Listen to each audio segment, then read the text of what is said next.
বাবা যার সাথে আমার বিয়ে দিয়েছেন সেই লোকটা নাকি আমার চেয়ে 21 বছরের বড়। আগের ঘরে বউ বাচ্চা সবাই আছে। আমি কিছু জানতাম না। জানার পর আর সহ্য করতে পারলাম না, তাই বাসর ঘরে পানির গ্লাসে 3টা ঘুমের ওষুধ মিশিয়ে আমি পালিয়ে এলাম। আমাকে একটু থাকতে দিবে তোমরা? অষ্টাদশী সাঁঝের এহেন কথা শুনে চমকে উঠল তার বান্ধবী অদিতি ও অদিতির মা। রুমা বেগম বললেন, এত অল্প বয়সে কেন বিয়ে দিলেন তোর বাবা? তারা তো এমন নন। সাঁঝ চোখ মুখ কুঁচকে বলল, জানি না কিছু। বিয়ে দেওয়ার তো কথা ছিল না। মেয়ে মানুষ ঘরে থাকলে সম্বন্ধ আসেই। তবে এর আগে আব্বা কোনোদিন সেই বিয়ের কথাগুলো আমার কান অবধি আসতে দেয়নি। এবার কি যে হলো, আমার অনুমতি অবধি নেওয়া হলো না। হুট করে দেখলাম বাড়িতে অনেক মেহমান এলো। আম্মা আমার রুমে এসে বলল শাড়ি পরতে। একটু অবাক হলাম। তারপর কিভাবে কিভাবে যেন বিয়ে হয়ে গেল। জানো আন্টি, আমাকে কবুল অবধি বলতে বলা হয়নি। অবাক হয়ে অদিতি বলল, তাহলে কিভাবে কি? সাঁঝ ঠোঁট উল্টালো। আমি যে কিছুই বলতে পারছিলাম না। তা বললে ভুল হবে। আমার যে বিয়ে হতে যাচ্ছে বুঝেছি, কিন্তু হুট করে হওয়ায় কেমন থম মেরে বসেছিলাম। এরই মধ্যে আমাকে কি কি জিজ্ঞাসা করা হলো, না বুঝে হ্যাঁ বলে দিয়েছি। তারপর দোহাদুরুদ পড়া শুরু হলো। আর তার কিছুক্ষণ পর সাহস করে আম্মাকে বললাম, বিয়েটা কি আমার আসলেই হচ্ছে? আম্মা বলল হয়ে গেছে। কি আশ্চর্য, আহাম্মক হয়ে গেলাম। অদিতি জানতে চাইল। তারপর কি হলো? সাঁঝ গায়ের ভারী শাড়িটা একটু সামলে নিয়ে বলল, আর জিজ্ঞেস করিস না ওদি, আমি এখনো ট্রমা থেকে বের হতে পারছি না। বাকিটা পরে বলবো। আমাকে একটু পানি দিবি? অদিতি পানির গ্লাস এগিয়ে দিল। সাঁঝ পুরোটা একেবারে খেলো। মনের অশান্তি চোখে মুখে ফুটে থাকা বিষয়ের সাথে পেরে উঠছে না। রুমা সাঁঝের মাথায় হাত বুলিয়ে দিলেন, এক হাতে আগলে নিয়ে বললেন, কয়টা দিন তোকে দেখি নাই, আর এত কিছু হয়ে গেল। আল্লাহ আমার আম্মুটাকে ধৈর্য দিক। তুই এখন থেকে এখানেই থাকবি আমার সাথে। আমি তোকে কোথাও যেতে দিব না মা। অদিতি বলল, তোর আব্বু আম্মু খুঁজবে না? হয়তো না। এত শিওর কি করে হচ্ছিস? আমার দায়ভার সব আমার শ্বশুর বাড়ির এখন। আম্মা বিদায়ের সময় এইটাই বলেছে। এখন খুঁজতে আসবে কোন মুখে? আর তোর জামাই? দুদিনে বিছানা থেকে উঠুক আগে, এরপর দেখা যাবে। বালিকা বধূ পালার শখ কত তার। সামনে আসুক, তারে তো আমি দেখে নেব। সাঁঝের কথা বলার ধরনে অদিতি না চাইতেও হেসে ফেলল। রাতে সাঁঝ অদিতির রুমে থাকলো। চোখ দুটোতে এক ফোঁটাও ঘুম নেই। মাথার মধ্যে ঘুরপাক খাচ্ছে বিগত 16টা ঘন্টা। সকালে তারা এলো, দুপুরে বিয়ে, বিকেলে বিদায়, সন্ধ্যায় নতুন বাড়ি, আর রাতে বিয়ে বাড়ি থেকে বউ পালালো। জীবনটা কত অদ্ভুত, কত অল্প সময় কী থেকে কী হয়ে যায়। সাঁঝ বারান্দা মুখে হয়ে দাঁড়ালো। আকাশের দিকে হেলে আছে এক চাঁদ। কিছুক্ষণ আগে আজান হয়েছে, ভোর হতে যাচ্ছে, আকাশ পরিষ্কার হচ্ছে অল্প স্বল্প করে। সাঁঝ এগিয়ে গেল সেই দিকে। প্রতিটি কদমে যেন কিছু প্রহর পিছিয়ে চলে যেতে লাগলো। বলা নেই কওয়া নেই, হুট করে এইভাবে বিয়ে হয়, তারপর আবার শ্বশুরবাড়িও নাকি পাঠিয়ে দেয়। এইসব সাঁঝের জানা ছিল না, মস্তিষ্কে আট ছিল না। এর মধ্যে সে মার কাছে জানতে চাইল, সে কি সংসার জীবনটা মানিয়ে নেওয়ার মতো বড় আসলেই হয়েছে? কিভাবে পারবে? মা তাকে অনেক বুঝ দিল, আর সেই বুঝটাতে এক পর্যায়ে সে শ্বশুরবাড়ি যাওয়ার জন্য তৈরিও হয়ে গেল। বুকের ভেতর বুনতে লাগলো নতুন কিছু ধরনের স্বপ্ন। একটা ঘর, একটা সংসার, একটা মানুষ, কিছু ভালোবাসা। আচ্ছা, মানুষটাকে সে দেখেনি এখনো। ভালোবাসতে পারবে তো? সবচেয়ে বিস্ময়কর সত্য এটাই, সে তার স্বামীকে দেখেনি। বিদায়ের সময়ও না, পুরোটা রাস্তা একবারও না। লজ্জা, জড়তা, অস্বস্তি, অদ্ভুত সব অনুভূতির মিশেলে যেন কিছু অন্য রং। শ্বশুরবাড়িতে পা ফেলার ঘণ্টাখানিকের মধ্যে সে জানতে পারল তার সাথে স্ক্যাম হয়ে গেছে। স্বামী 21 বছরের বড়, তার বউ বাচ্চা আছে। চমকে উঠেছিল সাজ, মুখটা গেছিল ফসকে। সংসারের গোষ্ঠীর তুষ্টি। বুকের ভেতরটায় যত রঙের ফুল ফুটেছিল একত্রে যেন তারা বিষক্রিয়া করতে লাগলো। এমনটা তো সে ভাবেনি। এমনটা কেন হলো তার সাথে? আর কী কী চমক সামনে অপেক্ষায় আছে? এসব ভাবনার মধ্যেই বাসরে বসানো হলো তাকে। 20 মিনিট পর বর এলো। সাজের রুচিই ছিল না লোকটাকে দেখার। হাতের কাছে চাকু রেখেছিল, কাছে এলেই গলা বরাবর দাবিয়ে দেবে। সাইড বক্সে মেডিসিন বক্স পাঠিয়েছে, সেখান থেকে ঘুমের ঔষধ নিয়ে পানির গ্লাসে মিশিয়ে দিয়েছে। লোকটা খেয়ে মরে যাক। কিছুক্ষণ পর তার সদ্য বিয়ে করা বর ঠিক তার পাশে এসে পিঠ দেখিয়ে শুয়ে পড়ল। থম মেরে শ্বাস আটকে বসে রইল সাজ, তাকিয়ে রইল সাদা পাঞ্জাবির পিঠটার দিকে। তারপর কেটে গেল অগণিত প্রহর, সারা সপ্তাহ পাওয়া গেল না কোনো। সাজ উঠে দাঁড়ালো। সাইড বক্সের ড্রয়ারে কিছু নোটপ্যাডও পেয়েছিল। সাজ সেখান থেকে একটা কাগজ ছিঁড়ে ছোট একটা চিঠি লিখল। আপনার মতো বিবাহিত কাকুর সাথে আমি সংসার করতে আগ্রহী নই। আমাকে খুঁজতে এলে নারী নির্যাতনের মামলা ঢুকিয়ে দিব ফর শিওর। বোঝা গেল? ফাইন। আল্লাহ যেন আপনাদের মতো পাগল ছাগলদের আক্কেল জ্ঞান দেন। সানজিনা। আর তারপর কালো বোরখা পরে বাসুর রাতের বারান্দা হয়ে বউ পালালো। গত রাতে বিয়ে করা নতুন বউ এখনো বারান্দাতেই দাঁড়িয়ে। পার্থক্য কেবল এখানেই যে তখন ছিল টাঙ্গাইলে আর এখন সাভারে। ধরনীর বুকে এখন ভোর হতে যাচ্ছে। এতক্ষণে কি তার খোঁজ শুরু হয়েছে? কেউ কি টের পেয়েছে কিছু? আর তারপর কি হবে? এখানে তো বেশি দিন থাকবে না। আচ্ছা কই থাকবে? ভাবতে ভাবতে বন্ধ করে রাখা ফোনটা অল্প সময়ের জন্য অন করলো। কিঞ্চিত সময়ের ব্যবধানে একটা আননোন নাম্বার থেকে টেক্সট এলো। কিছু সময়ের জন্য তপ্তা খেয়ে গেল সাজ।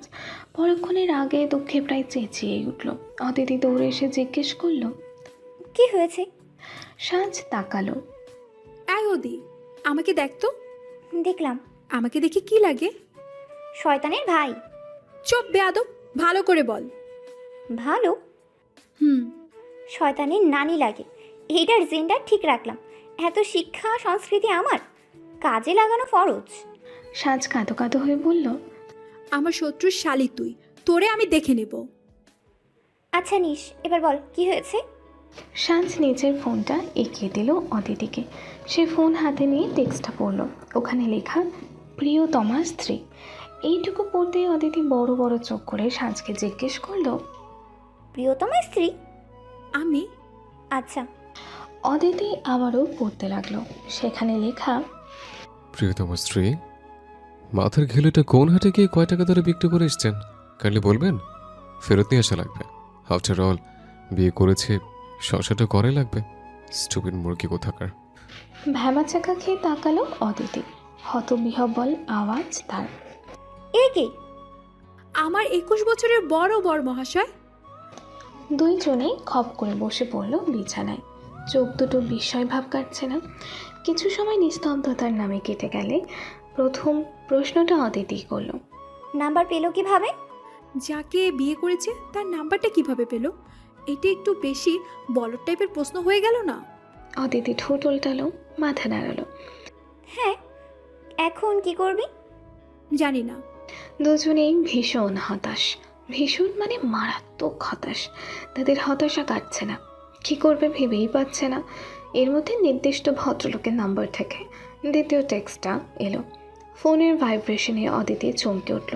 হাত থেকে ফোনটা ছিটকে পড়ে গেল ফ্লোরের ওপর। চিৎকার করে উঠল সাজ। শালি, কি করলি? সাজ নিজের ফোনটা উঠালো। কার্পেটের ওপর পড়ার দরুন আহামরি কোনো ক্ষয়ক্ষতি ফোনের হয়নি। তবে ডিসপ্লেতে জলজল করতে থাকা টেক্সটটা পড়ে সাজ ফ্লোরের ওপরেই বসে পড়ল। এটা দেখার আগে ফোনের গ্লাসটা ভেঙে গেলেই ভালো হতো না? ডিসপ্লে চৌচির হয়ে যেত। আর না হয় তার কাজল কালো হরিণী চোখ দুটো কোনো এক বাঘ এসে গেলে খেয়ে ফেলতো। দুটোর যে কোনো একটা হলেই তো পারতো। তবে এখন এটা দেখা লাগতো না। কি দেখা লাগতো না? এই টেক্সটটা ছাড়া আর কি? সাহেবের দ্বিতীয় টেক্সটটা ঠিক এরকম ছিল। ফ্রিডম চাই, দিলাম। আগামী 1 বছর নিজের লাইফটাকে যেভাবে উপভোগ করার করো নাও, কেউ আটকাবে না, কোনো সমস্যায় পড়বে না। আর তারপর তোমার লাইফের ওপর থেকে তোমার সম্পূর্ণ অধিকার কেড়ে নেওয়া হবে।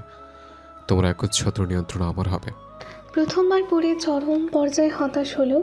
দ্বিতীয়বার সে আবারও পড়ল। আর তারপর কুচকানো কপাল শিথিল হলো। ঠোঁটের কোণে এসে আঁটলো এক স্মিত হাসি। শেষোক্ত কথাগুলো খুব একটা আমলে আর নিল না সাজ। 1 বছর তো পেয়েছে, এই 1 বছরে ঠিকই কোনো না কোনো কিছু ম্যানেজ করে নেবে। যেই বাড়ি থেকে একবার সে বেরিয়ে এসেছে, সেই বাড়িতে সে দ্বিতীয়বার পা রাখবে না, রাখবে না, রাখবে না, রাখবে না। কখনো না। 2 দিন আগের সাজের থেকে বর্তমানের সাজ সম্পূর্ণ পৃথক দুই মানবী এখন। বাবা মা ভাইয়া ছাড়া যে মেয়েটা 2 কদমও ফেলতে পারতো না, 2 দিন ধরে তার সাথে তাদের কোনো যোগাযোগ নেই। 2 দিনের আগে অকারণেই সাজ মাকে আম্মা ভাল লাগে না বলে ডাকতো, ভাইয়ার পিছে পিছে ঘুরতো। অথচ এখন সময় কতটা পাল্টেছে। আচ্ছা, তার ভাইয়া কি একটাবারও পারতো না তাকে কল করতে? মা বাবা তাকে কি একটু মনে পড়ছে না কারো? দীর্ঘশ্বাসেরা বুকটাকে ভারী করে তুলেছে, নিঃশ্বাস থেমে থেমে পড়ছে। আনমনা হয়ে বারান্দার দরজার সামনে দাঁড়িয়ে রইল সে। পরনে অদিতির একটা 3 পিস। অদিতির বাড়ি আজ আনন্দ উল্লাসে পরিপূর্ণ। ঢাবির রেজাল্ট দিয়েছে আজ। ভালো একটা পজিশন নিয়ে সাজ আর অদিতি দুজনেই পাশ করেছে। আচ্ছা, সব কিছু ঠিক থাকলে সাজও নিশ্চয়ই অনেক খুশি থাকতো। পুরো এলাকায় তার বাবার ভাই মিলে মিষ্টি বিলাতো, অথচ কিছুই যেন ভালো হচ্ছে না। মনে শান্তি নেই। অদিতি পেছন থেকে এসে সাজের গায়ে গা লাগিয়ে দাঁড়ালো, কাঁধে মাথা রেখে বলল, খুব মন খারাপ? না। তবে অল্প? হ্যাঁ, একটু। সেই একটুখানি বিষণ্ণতা অদিতির মনে ছেয়ে গেল। তারপর আর তার কিছু ভাল লাগলো না। নিশ্চুপ রইল কিছুক্ষণ। লক্ষ্য করা গেল অদিতিরও শ্বাসগুলো এখন দীর্ঘায়িত হচ্ছে। সাঁঝের দুঃখের পরিমাণ একটু কমেছে, তাতে ভাগ বসেছে অদিতির। দুঃখ বিলাসের প্রথম শর্ত হলো একাকিত্ব। যখনই একাকী মুহূর্তগুলোই আরেকটা মানুষের আগমন ঘটে, পরিপূর্ণভাবে দুঃখকে বিলাস করা যায় না। সম্ভবত পৃথিবীর সবচেয়ে বড় সুখ সঙ্গসুখ, সবচেয়ে বড় লোভ সঙ্গলোভ, সবচেয়ে বড় দোষ সঙ্গদোষ। সাজ চোখ বন্ধ করে মনে মনে কিছু বিড়বিড় করলো, আর তারপর অদিতিকে বলল, জীবন উপভোগ করার জন্য সবচেয়ে বড় সুযোগ আল্লাহ আমাকে দিয়ে দিয়েছেন। আমার তো খুশি হওয়া উচিত। উৎফুল্ল হলো অদিতি। হ্যাঁ, এটাই বোঝাতে চাইছিলাম। সরু চোখে তাকালো সাজ। বোঝাতে চেয়েছিল, তুই তো একটা শব্দও করিসনি। তোর শোকে একটু নীরবতা পালন করছিলাম তো, তাই মনে মনেই বলছি। তুই না শুনতে পেলে এটা তোর দোষ, তোর মন অপরিষ্কার। সাজের মনের আকাশটা আচমকা পরিষ্কার হতে লাগলো। একাকিত্বে গুমড়ে থাকা সানজিনা আফরিন অদ্ভুতভাবে টের পেল সে মোটেও একা নয়। মাসখানেকের মধ্যেই তারা কাঁটাবনের এক ছোট্ট 2 রুমের ফ্ল্যাটে উঠল। এক রুমে মাস্টার্সের একজন আপু আছে, আর অন্য রুমটায় অদিতি আর সাজ। সাশ্রয় তো হলো বটে, কিন্তু থাকা খাওয়া অন্যান্য খরচের জন্য টিউশনি খোঁজা লাগবে। এসব ভাবনার মাঝেই তার ফোনের মেসেজ টোন বেজে উঠল। অদিতির বেডশিট গোছানো হাত থেমে গেল। টেবিলের সাইডে বেঁচে ওঠা সাঁঝের ফোনের দিকে একবার তাকালো, তারপর পিছে ফেলে তাকালো সাঁঝের দিকে। মেয়েটা ফ্লোরে চিত হয়ে শুয়ে আছে, তাকিয়ে আছে সিলিংয়ের দিকে। অদিতি তাকিয়ে থাকাটা সাঁঝের ষষ্ঠ ইন্দ্র টের পাওয়ার সাথে সাথে সে চোখ ঘুরিয়ে তাকালো। দুজনের চোখাচোখি হলো। চোখের ইশারায় অদিতি জিজ্ঞেস করলো, সে? শুয়ে শুয়ে ছোট করে উপর নিচ মাথা নাড়ালো সাঁঝ। হ্যাঁ, সেই বরমশাই। শুরু 2টা টেক্সট পেয়ে যখন ব্লক করে ফেলেছিল, পরদিন আর একটা নাম্বার থেকে কল আসে। সেই কলেই থাকে বিরাট মাপের হুমকি। সেই হুমকিতে থাকে 6টা শব্দ। শব্দ 6টা হলো, ব্লক করলে বাড়িতে এনে বেঁধে রাখবো। তারপর আর শ্বাস পায়নি ব্লক করার। স্বভাবতই ভীতু ও বড় নির্ভরশীল ধরনের মেয়ে সাজ। তার সাথে কী যে হচ্ছে এটাই তো বোঝা যাচ্ছে না। তার নাকি বিয়ে হয়ে গেছে। কি অদ্ভুত কথা, কি সত্য কথা, কি অনস্বীকার্য সত্য কথা। সত্য যতই অস্বীকার করা হোক না কেন, তা তো আর মিথ্যে হয়ে যায় না। সাঁঝের অন্তরাত্ম বোধ করি সে কথা মেনে নিয়েছে, আর তাই লোকটার বিশেষ পরোয়া করছে না। সে সাথে বেপরোয়া ভঙ্গিমায় ব্লকও করতে পারছে না। এভাবেই চালিয়ে নিল তার বিবাহিত ব্যাচেলর লাইফের প্রথম 1.5 মাস। অদিতি ফোনটা তুলে সাজকে দিয়ে নিজের কাজে মনোযোগী হয়ে উঠল। অতিষ্ঠ ভঙ্গিমায় সাজ বলল, এইটাই ফ্রিডম? এটাকে কোন অ্যাঙ্গেল থেকে ফ্রিডম বলে, বোঝা আমাকে। অদিতি কাঁধ উঁচিয়ে বলল, যারটা তারই জিগা। দূর। সাজ ফোন হাতে নিল। লোকটা তাকে রেগুলার টেক্সট দেয় না, মাঝে মধ্যে দেয়, সপ্তাহে 1টা অথবা 2টা। আর সেই 2 কয়েকটাতেও কিছু গোনা শব্দ থাকে মাত্র। আচ্ছা, লোকটার কি কথা বলতে কষ্ট হয়, নাকি ট্যাক্স বসানো আছে প্রতিটা শব্দে? হাফ ছাড়লো, হাফ ইত্যাস ছাড়লো না। নোটিফিকেশন দেখে নিল টেক্সটটা, আমার লিগ্যাল ওয়াইফ, শুনুন, আপনার ছোট বড় সকল দায়িত্ব আমার উপর বর্তায়। নিজের হক বুঝে নিতে শিখুন। আর তারপরে দেখতে পেল বিকাশ থেকে আসা টেক্সট, রিসিভড মানি 30,000 টাকা। সাজ তরিতে উঠে বসলো, প্রচণ্ড চমকে গেলে মনটা তার বেখাপ্পা হয়ে যায়। মুখটা শত্রুতা ও শব্দগুলোর বেইমানি করে বসে। সে রিপ্লাই করলো, আমাকে টাকার গরম দেখাচ্ছেন, অমুক তমুক। হোয়াট এভার সাহেব, আপনি টাকা না দিলে না খেয়ে মরে যাব আমি। এই বেটা, আমাকে সুগার বেবি পেয়েছেন?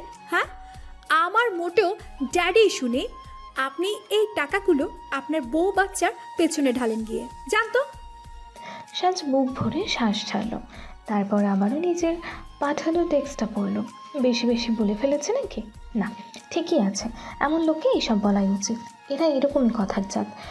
ওপাশ থেকে কিছুক্ষণ পর রিপ্লাই এলো, নির্বোধ। আর কিছু না, কেবল এইটুকুই। এরপর আরও 5 মিনিট সাজ গোল গোল চোখে ফোনের দিকে তাকিয়ে রইল। নাম্বারটা সেভ করেছে মিস্টার ড্যাডি দিয়ে। কিছুটা মজার ছলেই করেছে অবশ্য। সে যাক, জনাবের মাপা কথায় অভ্যস্ত সাজ এটুকু বুঝতে পারলো ওপাশ থেকে আর কোনো টেক্সট এখন আসবে না। এরপর সাজ নিচেই লিখলো, আপনার মনে হয় আমি এখান থেকে 1 পয়সাও খরচ করব? অলরেডি 10 টাকা করে ফেলেছ। 2 দফায় সেন্ড মানি করতে আমার 5 টাকা করে চার্জ কেটেছে। সাজের কথা বন্ধ হয়ে গেল। সে অযথা তর্ক চালিয়ে যাবার প্রয়াসে পুনরায় লিখল, আমি 10 টাকা এক্সট্রা ফেরত পাঠাবো। ওয়েট। তাই নাকি? হ্যাঁ, তাই। জনাবের আর রিপ্লাই এলো না। সাজ উঠে বসলো।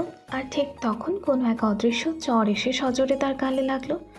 রাজধানীতে টাকা নিশ্চয়ই গাছে ধরে, না হয় উড়ে উড়ে এসে পায়ের নিচে পড়ে যায়। এরকমটা হয় বলেই তো সে শক্ত গলায় বলতে পারলো টাকা ফেরত পাঠাবে।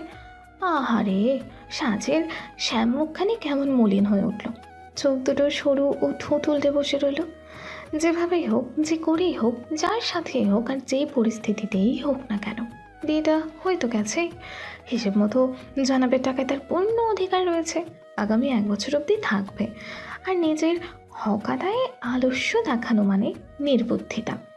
প্রকাশ্যে হোক কিংবা অস্বীকার্যেই হোক না কেন, সাজ যে ধীরে ধীরে এই সম্পর্কের জালে জড়িয়ে যেতে আগ্রহ দেখাচ্ছে, তা বোধ করি সে এখনো বুঝে উঠতে পারেনি। রুম গোছানো শেষে যখন রেস্ট নিচ্ছিল, দরজায় করাঘাতের শব্দে সচকিত হলো তারা। অতিথি উঠে গিয়ে দরজা খুলল। ওপাশে দাঁড়িয়ে আছে মিষ্টি হাসির পূর্বিকা। বয়সে 5 বছরের সিনিয়র, অথচ স্বভাবে কি ভীষণ মিশুক। পূর্বিকা ওদের বলল, আমি রান্না করেছি, রাতে আমার এখানে খাবে তোমরা, আসো। সাজ মিহি হেসে আন্তরিকতার সাথে বলল, এসবের কি প্রয়োজন ছিল আপু? ছিল বাচ্চা মানুষ, তোমরা বুঝবে না। সাজ আর অদিতি পূর্বিকার সাথেই বেরোলো। ডাইনিং রুমটা বেশ পরিপাটিভাবে সাজানো। খাবার সময় পূর্বিকা বলল, তোমাদের এই রুমটাতে আগে আমার ফ্রেন্ড থাকতো, ওর বিয়ে হয়ে গেল কিছু মাস আগে। এখন তো আর আমার সাথে থাকতে পারবে না। একা ছিলাম খুব, দিন ডিপ্রেসড হয়ে যাচ্ছিলাম। তাই ভাবলাম ভাড়া দিই। জুনিয়র কয়েকজন, মানে 2 জন মেয়ে পেলে একটু সঙ্গ পেয়ে যেতাম, এই আর কি। সেই ক্ষেত্রে তোমরা আমায় লোভী বলতে পারো, আই ওন্ট মাইন্ড। সাজ সঙ্গে সঙ্গে বলল, না না আপু, তা কেন মনে করব? আপনি কিন্তু অনেক সুইট। তাই না? আমার বয়ফ্রেন্ডও তাই বলে। পূর্বিকা স্বাভাবিকভাবে এ কথা বলে গ্লাসে পানি ঢালতে লাগলো। ক্রমান্বয়ে বিষম খেলো সাজ ও অদিতি। কাশ যেন থামার নামই নেই। পূর্বিকা পানির গ্লাস এগিয়ে দিল। বাচ্চা মেয়ে দুটো লজ্জা পেয়েছে বোধহয়। তাদেরকে আরও একটু লজ্জা দিতে বলে উঠল, তোমাদের বয়ফ্রেন্ড আছে? অদিতি মানুষ হিসেবে ভালো মন্দের মিশেলে হলো, বন্ধু হিসেবে বড় চমৎকার কিসিমের। নিজে কোনো দিক দিয়ে পিছিয়ে রয়েছে, সেটা তাকে দুঃখবোধ করাবে না। তার বান্ধবী ছক্কা মেরে উল্টে ফেলে দিয়েছে, সে তাতেই খুশি। সে তাই বলে বেড়াবে। আর তাই সে উল্লাসে বলে উঠল, আপু, স্বাস্থ্য বিবাহ করে ফেলেছে। অবাক হলো না পূর্বিকা? বিয়ে করে ফেলেছে, ভালো কাজ করেছে। আমাদেরও উচিত বিয়ে করে ফেলা। আমি নিজেই আমার বয়ফ্রেন্ডকে বলবো আমি বিয়ে করতে চাই, তুমিও তাই বলবে। আদিতি? অদিতি বড় বেজার হয়ে বলল, আমার তো বয়ফ্রেন্ডও নয় আপু। কষ্ট পেও না, তুমিও না হয় আমার বয়ফ্রেন্ডকে বলো। না না আপু, আপনার তো বড় ভাই লাগে, ওনাকে কেমনে বলি? এর চেয়ে সাজের জামাইকেই বলবো, ওর সাথে আমার একটা ভাগাভাগি সম্পর্ক আছে। ঠিক আছে, এটাও ভালো হয়। আচ্ছা, ধরনীর কি দ্বিধা হচ্ছে না? কিংবা যদি ভূখণ্ডে ভাগ হয়ে যেত, সাজ তখন তার লজ্জাসহ সেখানে লুকিয়ে পড়তো। আপাতত তা করতে পারছে না বলে খাবারের টেবিলে মাথা ঠেকিয়ে বসে আছে।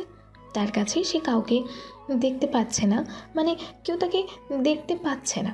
সুতরাং লজ্জাবোধ, তুমি একটু লজ্জা করো, একটু দূরে গিয়ে মরো। 15 মিনিটের খাওয়ায় 45 মিনিট ধরে লজ্জা পেতে সাজ আর না পেরে সেখান থেকে উঠেই পড়ল। গাল দুটো ব্যথায় টান টান করছে, নজর হয়ে আছে বিক্ষিপ্ত। সাজ রুমে এসে প্রথম যেটা নোটিস করলো সেটা হলো স্বামীর টেক্সট। তিনি লিখেছেন, ডিনার ডান। সাজ থিমে থিমে শ্বাস ফেলল। লজ্জাসরম কাঁটাবনের এই 8ম তলার ফ্ল্যাটের দক্ষিণমুখী জানালা দিয়ে আত্মহত্যা করে মরল। আর তারপর রিপ্লাই দিল, মেলা টাকা দিয়েছেন সাহেব, খাওয়ার জন্যই তো।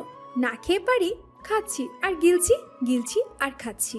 সারা রাতে খাওয়া থামবো না। দোয়া করবেন আমার জন্য, আমি যেন সকালেও আপনাকে রিপ্লাই দিতে পারি। খাচ্ছি। সারাদিনের যথেষ্ট ধকল গেছে তার। বিছানায় গা এলেই দিতে ঘুম চলে এলো। আর তারপর সব শান্তি, সব আধার। অথচ আধার ইয়াকে লোকে নাকি দুঃখের সাথে তুলনা করে। কি অদ্ভুত দর্শন! তার ঘুম ভাঙল ভীষণ মধ্যরাতে। সে অভ্যস্ত হাতে ফোন খুঁজল। পাশে অদিতি ঘুমিয়ে রয়েছে। রয়ে শুয়ে সে সময় দেখল 4:38 বাজে, না 36 বাজে তো। আর তারপর দেখতে পেল তার টেক্সটের বিপরীতে জনাবের জবাব। তুমি খাও, পৃথিবী যতদিন টিকে আছে ততদিন খাবার আছে, তুমি নিশ্চিত থাকো। সাজ মনে মনে বিড়বিড় করলো। শালার বিবাহিত ব্যাচেলার লাইফ আমার। আর তারপর আবারও ঘুমিয়ে গেল। পরদিন সাজ আর অদিতি নীল খেতে এসেছে। বইয়ের জগতে প্রবেশ করে অদিতি কই যে হারিয়ে গেল তাকে আর খুঁজে পাওয়া গেল না। বিশেষ খোঁজ যে সাজ নিয়েছে এমনটাও না। সাজ ঘুরে বেড়াচ্ছে আনমনে, হাতে বিশাল বড় এক ফর্দ। সেই ফর্দে সিরিয়ালি লেখা আছে প্রথম সেমিস্টারের প্রয়োজনীয় বইয়ের নাম। আপাতত এগুলোই কেনা লাগবে। বরমশাই থেকে প্রাপ্ত হকের 5,000 টাকা সে উঠিয়ে নিয়েছে। আর প্রথম খরচটা গেছে সিএনজিতে বেশ বড় মাপের এক আছলা বাঁশ খেয়ে কাটাবন থেকে নীলক্ষেত। ভাড়া চাইল 150 টাকা। অদিতি মুখ খোলার আগেই সাজ বলল, মামা 10 টাকা কম রাখেন। দয়ালু সেনজি মামা 10 টাকা কম রাখতে রাজি হয়ে গেলেন। বড় উচ্ছ্বাসে, বড় আনন্দে তারা সিএনজিতে চেপে বসলো। তারপর সাজ ফোন বের করলো। বইয়ের লিস্ট গোছাতে গোছাতে অদিতিকে বলল, শোন, রাতে কি রান্না করে খাবো নাকি বাইরে থেকে খেয়ে যাব? অদিতির যেন উত্তর আগে থেকেই ভেবে রাখা ছিল। 2 দিন ধরে তো বাইরেই খাচ্ছি, বাজারটা করা দরকার। ঠিক আছে, বই কেনা শেষে গ্রোসারি শপে যাব। আর একটু কথার মধ্যেই দয়াবান, নিষ্ঠাবান সেনজি মামা হাওয়াই জাহাজ থামিয়ে বলে উঠলেন, এসে গেছি, নামেন। 7 মিনিটেরও তো পথ না। ভাড়া এত, এ তো পুরো স্ক্যাম হয়ে গেল সাজের সাথে। অদিতি এক দফায় তর্ক বিতর্ক করতে যাওয়ায় মুড বানিয়ে মুখ খুলে ফেলেছিল প্রায়। সাজকে থামিয়ে ভাড়া দিয়ে দিল। এ অবশ্য নতুন না, বিবাহে যে স্ক্যামটা হয়েছে তার সাথে সে তুলনায় খুব বেশি চমকানোর মতো কিছু না। অবশেষে সাজ মাথা নত করে ফেলে আর অতিষ্ঠ ভঙ্গিমায় একবার কাঁধ উঁচু করে। ছ্যাঃ লাইফ, ছ্যাঃ সেনজি ভাড়া, ছ্যাঃ বর, ছ্যাঃ 21। সাজ কাঙ্ক্ষিত বইটা পেতেই দোকানদারের দিকে এগিয়ে বলল, এটার দাম কত? দোকানদারের মাথাটাকে সাজের মাছের মতো তুলনা করার সাজ জাগলো। মাছের চোখ দুটো রাউন্ড শেপের হয়। তারা প্রকৃতিকে প্যানোরামিক ভিউতে দেখতে পারে বলেই পিছে না ঘুরে থাপ্পড় মারার আগে উড়ে লাগালের বাইরে গিয়ে গান গাইতে সক্ষমতা রাখে। আর তাই হয়তো দোকানে একবার তাকিয়ে 1 সেকেন্ডের সময় না নিয়ে চোখ সরিয়ে অন্য কাস্টমারের দিকে মন দিল। বড় অবহেলার সাথে বলল, 450 টাকা। সাজ এবার আর বোকামি করবে না। সিএনজি ভাড়া 10 টাকা কম বলেছিল, এবার 50 টাকা কম বলবে। খুব করে বলতেই যাচ্ছিল, মুখটা খুলল কেবল। আর তখন তার পাশে দাঁড়ানো ভদ্রলোকটা বলে উঠল, এটা 220 টাকা, এর বেশি দিলে বোকা হবেন। সাজের নিঃশ্বাস গলার কাছে এসে আটকে গেল। হৃৎপিণ্ডটা হয়ে উঠল বেপরোয়া। হাতটা কেমন ছিনা নয় কি? মনের ভেতর যে দ্বিধার ঢেউ খেলছে তা দৃঢ়তার তীরে এসে থামার সুযোগ পেল না। সাজ আর চোখে তাকালো পাশে হালকা নীল রঙের শার্ট, অফ হোয়াইট রঙের প্যান্টের সাথে ইন করে পরা এক অতি মাত্রিক সুদর্শন স্মার্ট লুক। বয়সের হিসেবে পেলে 30-এর দাঁড়িয়ে যেন দাঁড়িয়ে এসে চোখ দুটো শক্ত, গলার স্বর শান্ত। সাজের বেহায়া নজর বেশ কয়েকটা মুহূর্ত ওখানে আটকে রইল। লোকটা এর মধ্যে দরদাম করে বই কিনে সাজকে বলল, পে করুন। বাতাসে সাই সাই শব্দ, এত লোকের কোলাহল, যান্ত্রিক গাড়ির হর্ন কিংবা থমকানো মনের বেলাল্লাপনা নাকি কি ঠিক জানা নেই সাজের। সে কেন যেন লোকটার কথা শুনতে পারল না, তাই প্রশ্ন করে উঠল, জি। 220 টাকা? বই কিনবেন না? পয়সা নেই? পরপর 3টা বাক্য ঊর্ধ্বক্রমে যেন অপমান সিঁড়ি বেয়ে উপরে উঠছে। পয়সা নেই মানে? কি বলে লোকটা? গত পরশুই তো তার স্বামী তাকে হক আদায়ের মনোভাবের সাথে 30,000 টাকা এবং 10 টাকা সেন্ট মানি চার্জের খোঁটাও দিয়েছে। সে আবার পরিভয় কী করে? মুহূর্তে সাঁঝের মেজাজ খেপে গেল, ফুঁসে উঠে বলল, আশ্চর্য লোক। আপনাকে কি আমি বলেছি আগ বাড়িয়ে আমার হেল্প করতে? বলিনি নিশ্চয়ই। কথা বলতে আসছেন কেন? রাস্তায় মেয়ে দেখলেই ছুকছুকানি স্বভাব, তাই না? অবিশ্বাস্য চোখে 2 সেকেন্ড তাকিয়ে রইল লোকটা। চোখের গ্লাসটা ঠিক করে নিয়ে এদিক ওদিক তাকালো, আর তারপর সাঁঝকে যেন ভুলেও দেখেনি এমন এক ভান করে উল্টো রাস্তা ধরে চলে গেল। সাঁঝ ঠোঁট উল্টালো। মনের বিষণ্ণতা নাকি বুকের অস্থিরতা ঠিক বুঝতে পারছে না সাঁঝ। তার আর কিছুই ভালো লাগলো না। বইয়ের টাকা দিয়ে অন্য দোকানে চলে গেল। তার সব বই কেনা শেষ। অদিতিও নাগালের কাছে চলে এসেছে। রিকশায় দরদাম করে এবার সে 30 টাকায় বাসায় এসেছে। তবু অন্তরটা কেমন খচখচ করছে তার। লোকটাকে ওভাবে না বললেও তো চলতো। আচ্ছা, বলেছে তো বলেইছে, লোকটাও তার সাথে পাল্টা জবাবে কিছু তর্ক চালিয়ে যেত, তবেই না মনে শান্তি পেত সাজ। তা না করে কি করলো? ইগনোর। সাজার অস্তিত্বকে অনস্তিত্ব সূচক চিহ্ন লাগিয়ে চলে গেল ওখান থেকে। এখানে এসেই তো তার ফিমেল ইগো দ্রিম দ্রিম শব্দ রেগে উঠল। অবশেষে সাজ নিজের ফোন হাতে তুলল। রাগ, তেজ, ঝাঁজ, জেদ যা আছে সব মেটানোর জন্য তো লিগালি এক ব্যাটাকে পেয়ে গেছে। আপাতত এই সই। সাজ টেক্সট করলো না, কল করলো সোজা। ও ধারে রিসিভ হলো কল। প্রথমেই এলো সালাম। সাজ সালামের জবাব দিয়ে বলল, কই আছেন? জনাবের কণ্ঠস্বর অত্যাধিক শীতল, বহমান নদীর মতো প্রশান্ত। আর যে কথা সাজ মোটেও মানতে চাইছে না সেটা হলো আফিমের মতো নেশাক্ত গলার স্বর। সে বলল, কোনো সমস্যা? সাজ বড় করে একটা দম টেনে নিয়ে বলা শুরু করলো, সমস্যার গোডাউন। যেই দুনিয়াতে পুরুষ মানুষ থাকবে সেই দুনিয়াতে মহিলাদের সমস্যা হবে না, একথা ভাবলেন কেমনে? ভাবতে কষ্ট হয়নি? এই ওকে, কিছু হয়েছে? আপনারা আমার মনে ধরা বাদে দুনিয়ার সব অসাধ্য সাধন হয়েছে। কাঁচা বাজারের দাম কমেছে, ডিমের দাম হালিতে 40 টাকা, মানা যায়? জনাবের থমকানো আওয়াজ। না। কল পাওয়া মাত্র ভদ্রলোক চেয়ার ছেড়ে উঠে দাঁড়িয়েছিল। ক্রমাগত পায়চুরির সাথেও কি শান্ত স্বরে কথা বলে যাচ্ছে তার প্রিয়তমা স্ত্রীর সাথে। এই মুহূর্তে তার কপালে দুটো আঙুল চলমান। সে ধীর স্বরে শুধালো, ম্যাডামের মেজাজে রেদোষা কেন? আমার দিন আর দুনিয়ার কোনো কিছু ঠিকঠাক রাখছেন আপনি? ভাল লাগে? একটা বিড়াল এসে মিয়াও করলেও আমার মনে হয় আপনার সাথে আমার বিয়ে না হলে ওই হতচ্ছাড়াটাও মিয়াও বলতো না। নতমুখী হয়ে হাসল সে। সে হাসির রেশ কলের এপাশে রণচণ্ডী রূপ ধারণ করার সাজ অবধি পৌঁছালো না, বরঞ্চ মেয়েটা যেতে গেল। কি আশ্চর্য, কথা বলছেন না কেন? আমারে কি ভাবছেন আপনি? হ্যাঁ, কি আপনার সাথে কথা বলার জন্য পড়ে থাকি? এখনো চুপ আছে, কথা কানে যায় না? Go on madam, I am all years. একটু স্ন্যাকি, হালকা ঠাট্টা মিশ্রিত স্বল্পভাষী লোকটার অত্যাধিক শীতল আওয়াজ। সাজ থমকে গেল, নিথর আওয়াজে বলল, আপনি, আপনার নাম কি? ফিচকে এক গা জ্বালানো হাসির সাথে কটাক্ষ মানে মারতে উদ্যত ভদ্রলোক বলে উঠল, সিরিয়াসলি? 6.5 সপ্তাহ পর? তাই বলে সবসময় এইভাবে কথা বলবে? এইভাবে একটা কথার কি সোজা উত্তর আশা করা যায় না? বিয়ে পড়ানোর সময় বা সাইন করার সময় অবশ্য নামটা শুনেছিল, দেখেছিল। প্রচণ্ড ট্রমাটিক ব্রেইন তার সেই মুহূর্তে নামটা মাথায় ধরে রাখতে পারেনি। এতে নিশ্চয়ই তার দোষ নেই, সব দোষ এই লোকটার। সাজ শুনল না তার নাম। দরকার নেই নাম জানার। এমন তো নয় যে তার নাম জানলে সে ন্যাশনাল অ্যাওয়ার্ড পেয়ে যাবে কিংবা দুনিয়ার উপকারে আসবে। যত সব। দীর্ঘদিন ধরে সাজ রাতে অনিদ্রা, দিনে ঝিমুনি, চোখ ব্যথা, কাঁধ ব্যথা সহ যাবতীয় বেশ কিছু সমস্যার মুখোমুখি হচ্ছে। ভেবেছিল ঢাকায় এসে সবার আগে ডাক্তার দেখিয়ে নেবে, অথচ আলসেমি করতে করতে সপ্তাহ কেটে গেল। না দেখে না শুনে কিছু না বলতেও কিভাবে যেন তার বিবাহিত স্বামী ব্যাপারটা টের পেয়ে গেছে। গত রাতের টেক্সটে তাই ছোট্ট করে জিজ্ঞেস করেছে। ডাক্তার দেখানো হয়েছে? বিস্মিত সাজ বিরক্তির সাথে জানতে চাইল। কি উপলক্ষে? খারতার মেয়ে, শোনো, একটা ক্লিনিকের অ্যাড্রেস দিচ্ছে। আগামীকাল বিকেল 4টে ওখানে একজন মেডিসিন বিশেষজ্ঞ বসবেন। অ্যাপয়েন্টমেন্ট নিয়ে রাখছি আমি, সময় মতো চলে যাও।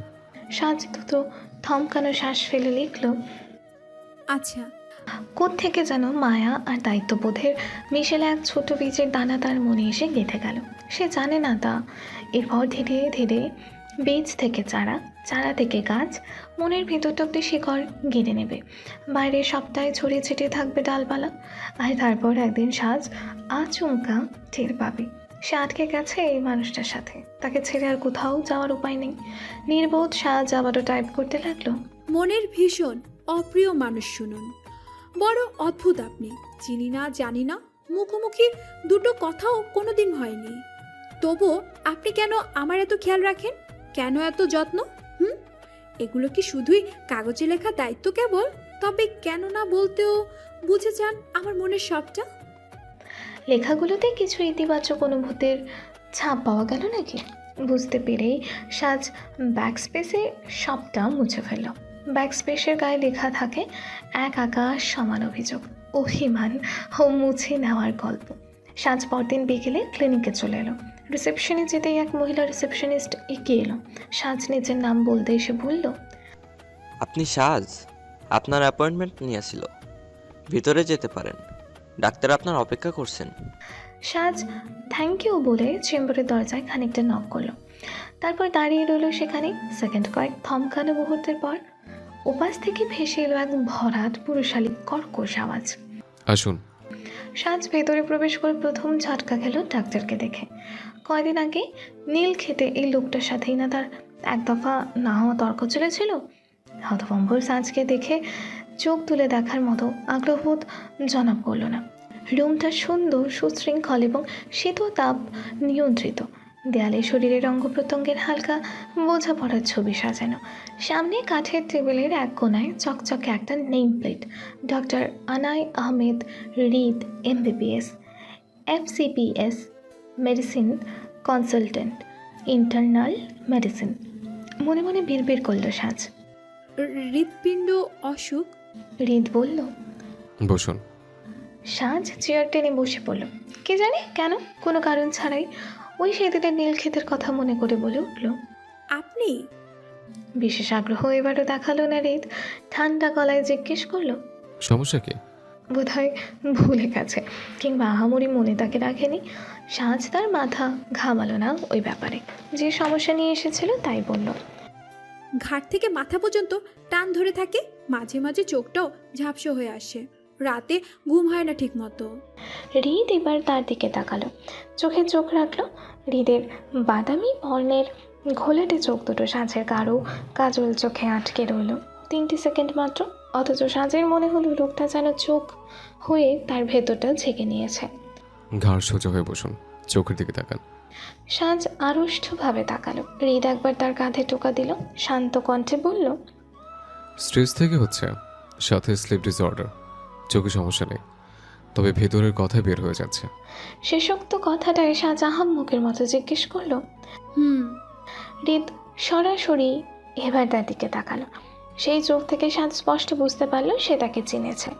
আর মনে মনে এতক্ষণ ধরে যা ভাবছিল তাও যেন বুঝে গেছে। সাজ ইতস্তত করলো, আমি ভেবেছি আপনি আমাকে মনে রাখেননি। হৃদ প্রেসক্রিপশন লিখতে লিখতে ফের এক নজর তাকালো সাজের দিকে। মনে রাখি না, ভুলে যেতে পারি না, দুটো আলাদা। বাক্যটা কানে বাজছে সাজের। মনটা আটকে আছে পরন্ত বিকেলে সেই নীল ক্ষেতের বইয়ের স্তূপের পাশ দিয়ে চলে যাওয়া লম্বা দেহি লোকটায়। কেমন অদ্ভুত লাগছে, ঝিমঝিম করছে মস্তিষ্ক। চোখ দুটো কোথাও স্থির হয়ে থাকতে পারছে না, বোধহয় অসুস্থ হয়ে পড়েছে। বাসায় ফেরার পথে প্রেসক্রিপশন মোতাবেক ওষুধ কিনে নিয়ে যেতে হবে। লোকটা ডাক্তার, কি শানিত ও মানানসই ব্যক্তিত্ব। ছি ছি, নিজের নির্লজ্জ চিন্তা ভাবনার জন্য খুব লজ্জিত বোধ করলো সাজ। এত বছর ধরে সামনে রাখা মনটা বেখাপ্পাভাবে টানাটানিতে পড়ে গেছে। রাইম ফুচকার প্লেট নিয়ে এসে পাশে বসলো। ধ্যানমগ্ন হলো সাজ। টিএসসিতে বসে আছে সে, সাথে তার মনোবিজ্ঞান বিভাগ থেকে প্রাপ্ত দুজন বন্ধু আয়াত ও রাইম। তাকে বারবার অন্যমনস্ক হয়ে যেতে দেখে আয়াত কপট রাগ দেখিয়ে বলল, এই ভাই, তোর সমস্যা কি? খুলে বলবি আমাদের, নয়তো সলভ করবো কিভাবে? সাজ সমস্যা খুলে বলতে পারে না, মলিন চোখে তাকায় ওদের দিকে। স্বামী নামক লোকটার সাথে সে যোগাযোগ বন্ধ করতে পারছে না, নাকি মন চাইছেও না। এই ব্যাপারটা মোটো পরিষ্কার নয় সাজের কাছে। দ্বিধা দৃঢ়তা দ্বন্দ্বে পিষ্ট সাজ। এত খারাপ লাগছে, এত অস্থির হয়েছে। রাইন বলল, সাজ, তোমার যে কোনো সমস্যা হলে তুমি আমাদের জানাতে পারো। সাজ জোরপূর্বক এক হাসির সাথে বলল, আমার কাছে সবচেয়ে বেশি সমস্যা এই মুহূর্তে আমি নিজে, খারাপ লাগছে তাই। রাইন আর আয়াতকে সাজ সবটা বলেছে ইতোমধ্যে। এরপর এক কথা শুনে ওদেরও মন খারাপ হয়ে গেল। মন খারাপ ব্যাপারটা পরিষ্কার পানিতে এক ফোঁটা রঙের মতো পড়তে দেরি চারপাশে ছড়িয়ে পড়তে তার সময় লাগে না। হসপিটাল থেকে বাসায় ফিরে হৃদ ফ্রেশ হয়ে বারান্দায় গিয়ে বসলো। সন্ধ্যের পরবর্তী মুহূর্ত পুরো বাসার লাইট নেভানো। একটা ছাইরঙা বিড়াল লেজ নাড়াতে নাড়াতে দৌড়ে গিয়ে হৃদের পা ঘেঁষে বসে পড়ল। হৃদ চমৎকার হাসলো। বিড়াল ছানাটাকে কোলে নিয়ে গায়ে আলতোভাবে হাত বুলিয়ে দিতে লাগলো। আদরে আহ্লাদে নুইয়ে কোলের মধ্যে মিশে গেল ইভ, হৃদের পোষা বিড়াল। ইভ অর্থ সন্ধ্যা। 1.5 মাস বয়সে যখন ইভকে হৃদ এনেছিল, মেয়েটা তখন একটু বেশি রুড়ো ও মুড়ি ছিল। এমন নাম যেন তার সাথেই যায়। ইভের গায়ের উষ্ণতায় হৃদের সকল ক্লান্তি মুছে যায়। তার আর নিজেকেই নিঃসঙ্গ লাগে না। একটা অদ্ভুত বিস্ময়কর লুকোনো সত্য মনে পড়তে শান্ত চোখে তাকায় হৃদ। চোখের কোনায় কুঁচকে থাকা হাসি। সম্মুখে ভেসে ওঠে বিয়ের দিনটা। হৃদের মা আফিয়া বেগম ও সুমিতা বেগম স্কুলের সময়কার বান্ধবী। বয়স বাড়লেও তাদের বন্ধুত্বটা থেকে যায়, গাঢ় হতে লাগে দিনকে দিন। মায়ের বন্ধুত্বের মাঝ দিয়ে কীভাবে যেন সুমিতা আন্টির ছেলে অর্ণবের সাথেও হৃদের বন্ধুত্ব হয়ে গেল। অর্ণব এরপর নিজের বাড়ির চেয়ে হৃদের বাড়িতে থাকতে আনন্দ পেতে লাগলো। সময় কাটতে লাগলো। হৃদের তখন 12 বছর বয়স। সুমিতা আন্টির বাড়িতে একটা ছোট পুতুলের জন্ম হলো। হৃদ ও অর্ণব বিস্ময় নিয়ে বাচ্চাটাকে দেখতে লাগে। তাদের উচ্ছ্বাস আবেগ কোনোটাই প্রকাশ পায় না, কেবল 2 চোখে ঠিকরে বেরোতে লাগে মুগ্ধতা। বাচ্চাটার নাম রাখা হলো সাজ, অর্থাৎ সন্ধ্যা। অনিন্দ সুন্দর সন্ধ্যা। 3-4 বছর এইভাবেই কেটে গেল। কথিত আছে সময় ও স্রোতকে আটকে রাখা যায় না। সময় বহমান নদীর মতো এগিয়ে যায়, আর স্রোত যেন জীবন। জীবনের পরবর্তী ধাপ অনুসরণ করে মাধ্যমিকের পরপরই হৃদ আর অর্ণব দুজনেই ঢাকা শিফট হয়ে গেল। যাওয়াটাকে আফিয়া বেগম ভালো মতো হৃদের মাথায় গেঁথে দিল, বাবু, তোর জন্য আমি এক লক্ষ্মী মেয়েকে দেখে রেখেছি, ভুলেও অন্য কোনো মেয়ের দিকে তাকাবি না। হৃদ মায়ের কথা শুনেছে, পড়তে গিয়েছে, পড়াশোনার মধ্যেই আটকে থেকেছে। ওখানে কলেজের পড়াশোনা, নিজের নতুন জীবন সব মানিয়ে গুছিয়ে চলার মধ্যে দিয়ে আর ছোট সাজের কাছে হৃদের ফেরা হলো না। তারপর মাঝে দিয়ে কেটে গেল এতগুলো বছর। সাজ কন্যা তখন সর্বাঙ্গে কৈশোরের ছোঁয়া, যৌবনের ছলনা। মেয়েটাও যেন ঘর কোনো ভীষণ। বাইরের মানুষদের সাথে মিশতে পছন্দ করে না। বাড়িতে মানুষ এলে ঘর থেকে তো বেরিয়েই হয় না। যেই বিষয়টাতে সে নেই সেই বিষয়টাতে আর আগ্রহ পায় না। দিন দুনিয়া থেকে সম্পূর্ণ পৃথক মেয়েটা কল্পনায় ভেসে বেড়ায় সারাটা সময়। এই যে এত ভালোবাসে অর্ণব তার বোনকে, সে অর্ণবের সাথেও স্বাভাবিক না, মিশুক না।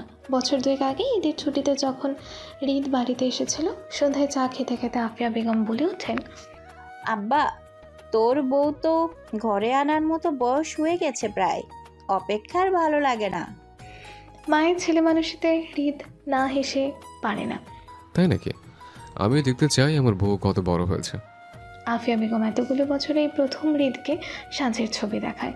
ষোড়শী শ্যামকন্যা, গায়ে লাল শাড়ি, নীল ব্লাউজের সাথে 8 পৌড়ি করে পরা, ছাদের রেলিংয়ে হেলান দিয়ে দাঁড়িয়ে তাকিয়ে আছে মাথা বাঁকিয়ে ক্যামেরার দিকে। মুখে হাসি নেই, তবে চোখ দুটোতে কি যেন আছে। সর্বাঙ্গে উপচে পড়ছে অভিমান, সত্য প্রস্ফুটিত ফুলের সুঘ্রাণ।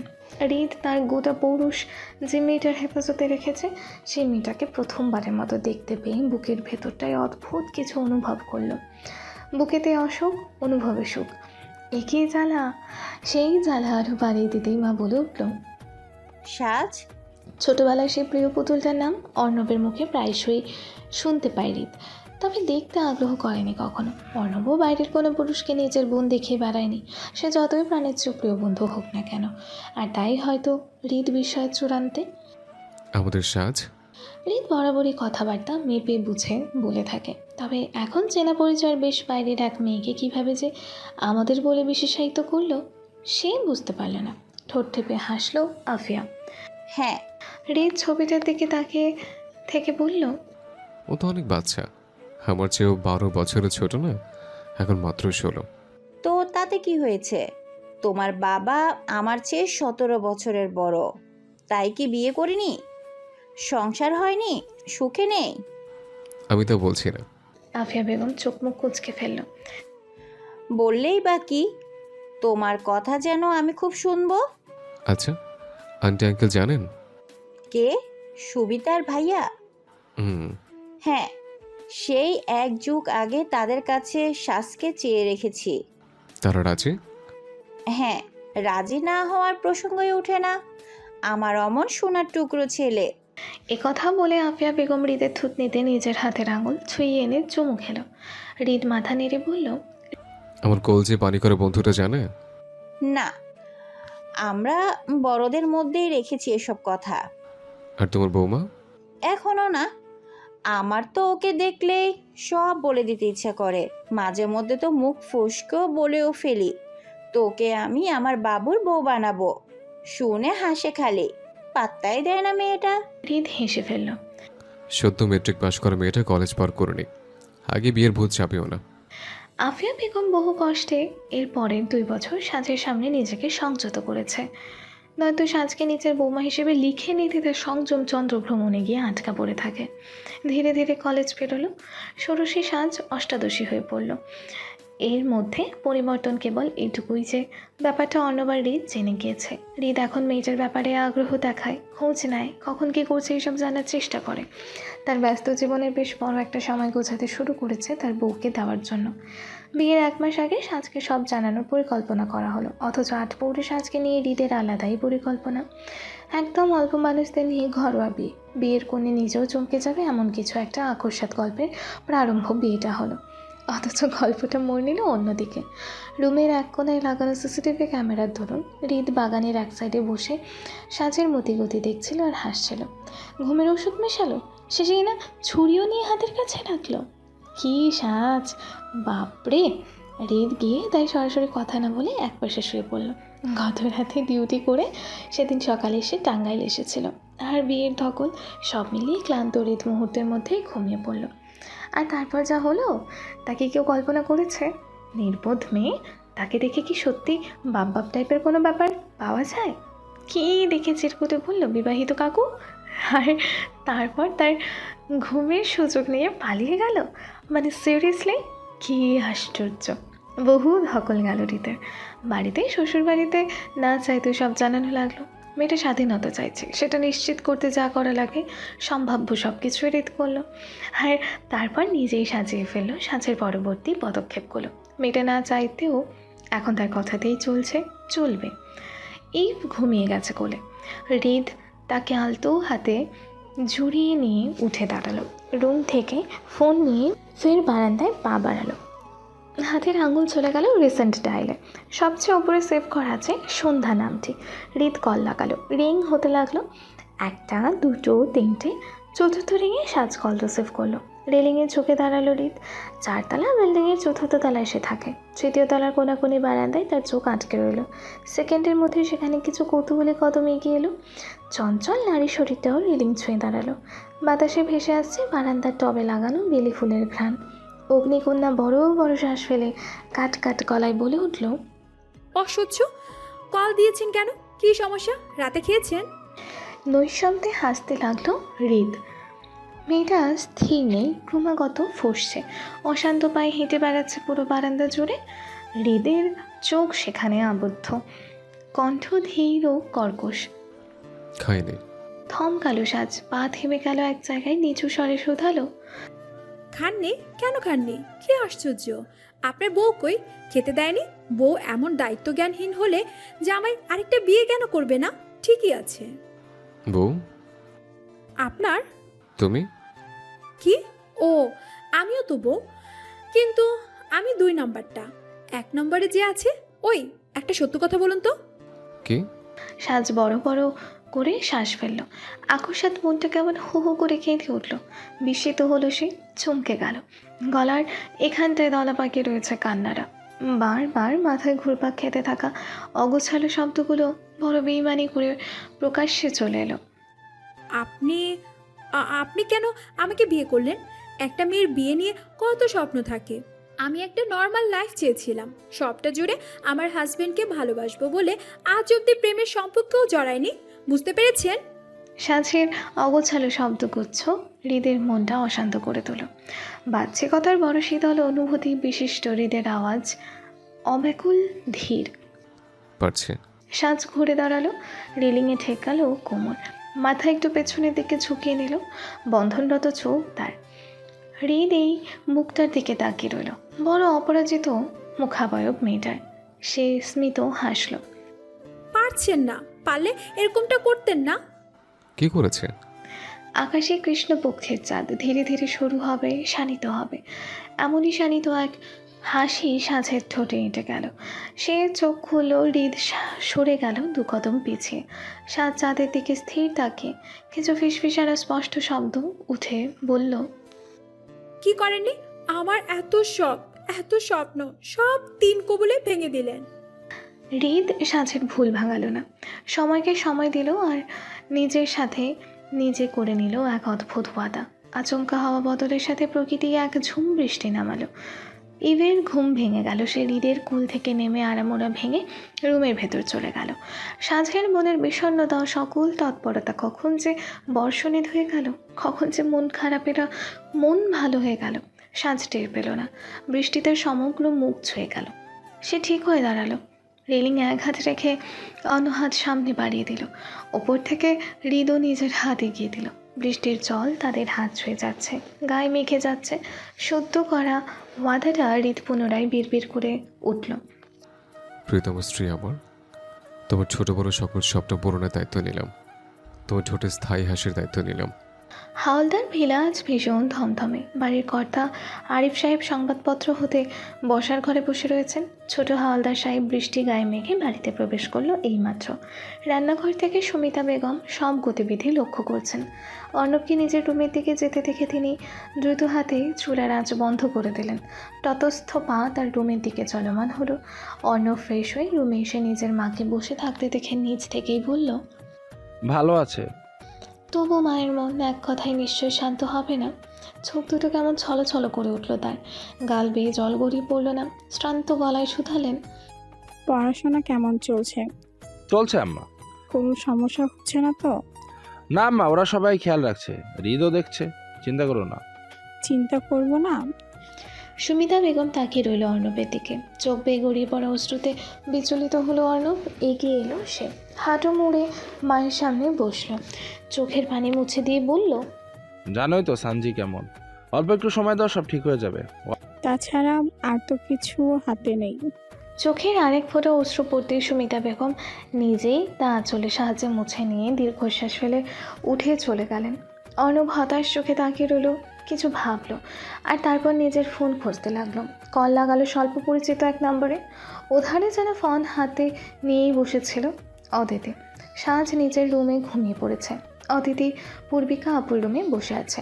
অর্ণবের কল আসতেই বুকের ভেতরটা প্রথমে কেমন ধূপ করে ওঠে, হাত কাঁপতে লাগে। পূর্বিকা ওর অবস্থা দেখে না হেসে পারে না, আলগোছে উঠে দাঁড়ায়, হাসি মুখে বলে, চা খাবে? পানি আনি? মাথা নাড়ে অদিতি। পূর্বিকা যেতেই কল রিসিভ করে, কাঁপা কাঁপা গলায় সালাম দেয়, আসসালামু আলাইকুম অর্ণব ভাইয়া। অর্ণবের গম্ভীর কণ্ঠ। ওয়ালাইকুম আসসালাম, কি অবস্থা? অদিতির শ্বাস আটকে যায় গলাতে, হাত উঠে আসে বুকে, চাহনি এলোমেলো, চিন্তা ভাবনা অগোছালো। সে অশান্ত আওয়াজে বলে, জি ভালো। সানজি কই? ঘুমাচ্ছে ভাইয়া। খেয়েছে রাতে? হ্যাঁ। কান্নাকাটি করে? না ভাইয়া। আচ্ছা। আর তারপর সব চুপ, সব শান্ত, কেউ কোনো কথা বলছে না। কোথায় যেন একটা মাছি উড়ে বেড়াচ্ছে, তার শব্দে বিরক্তি বোধ করলো অদিতি।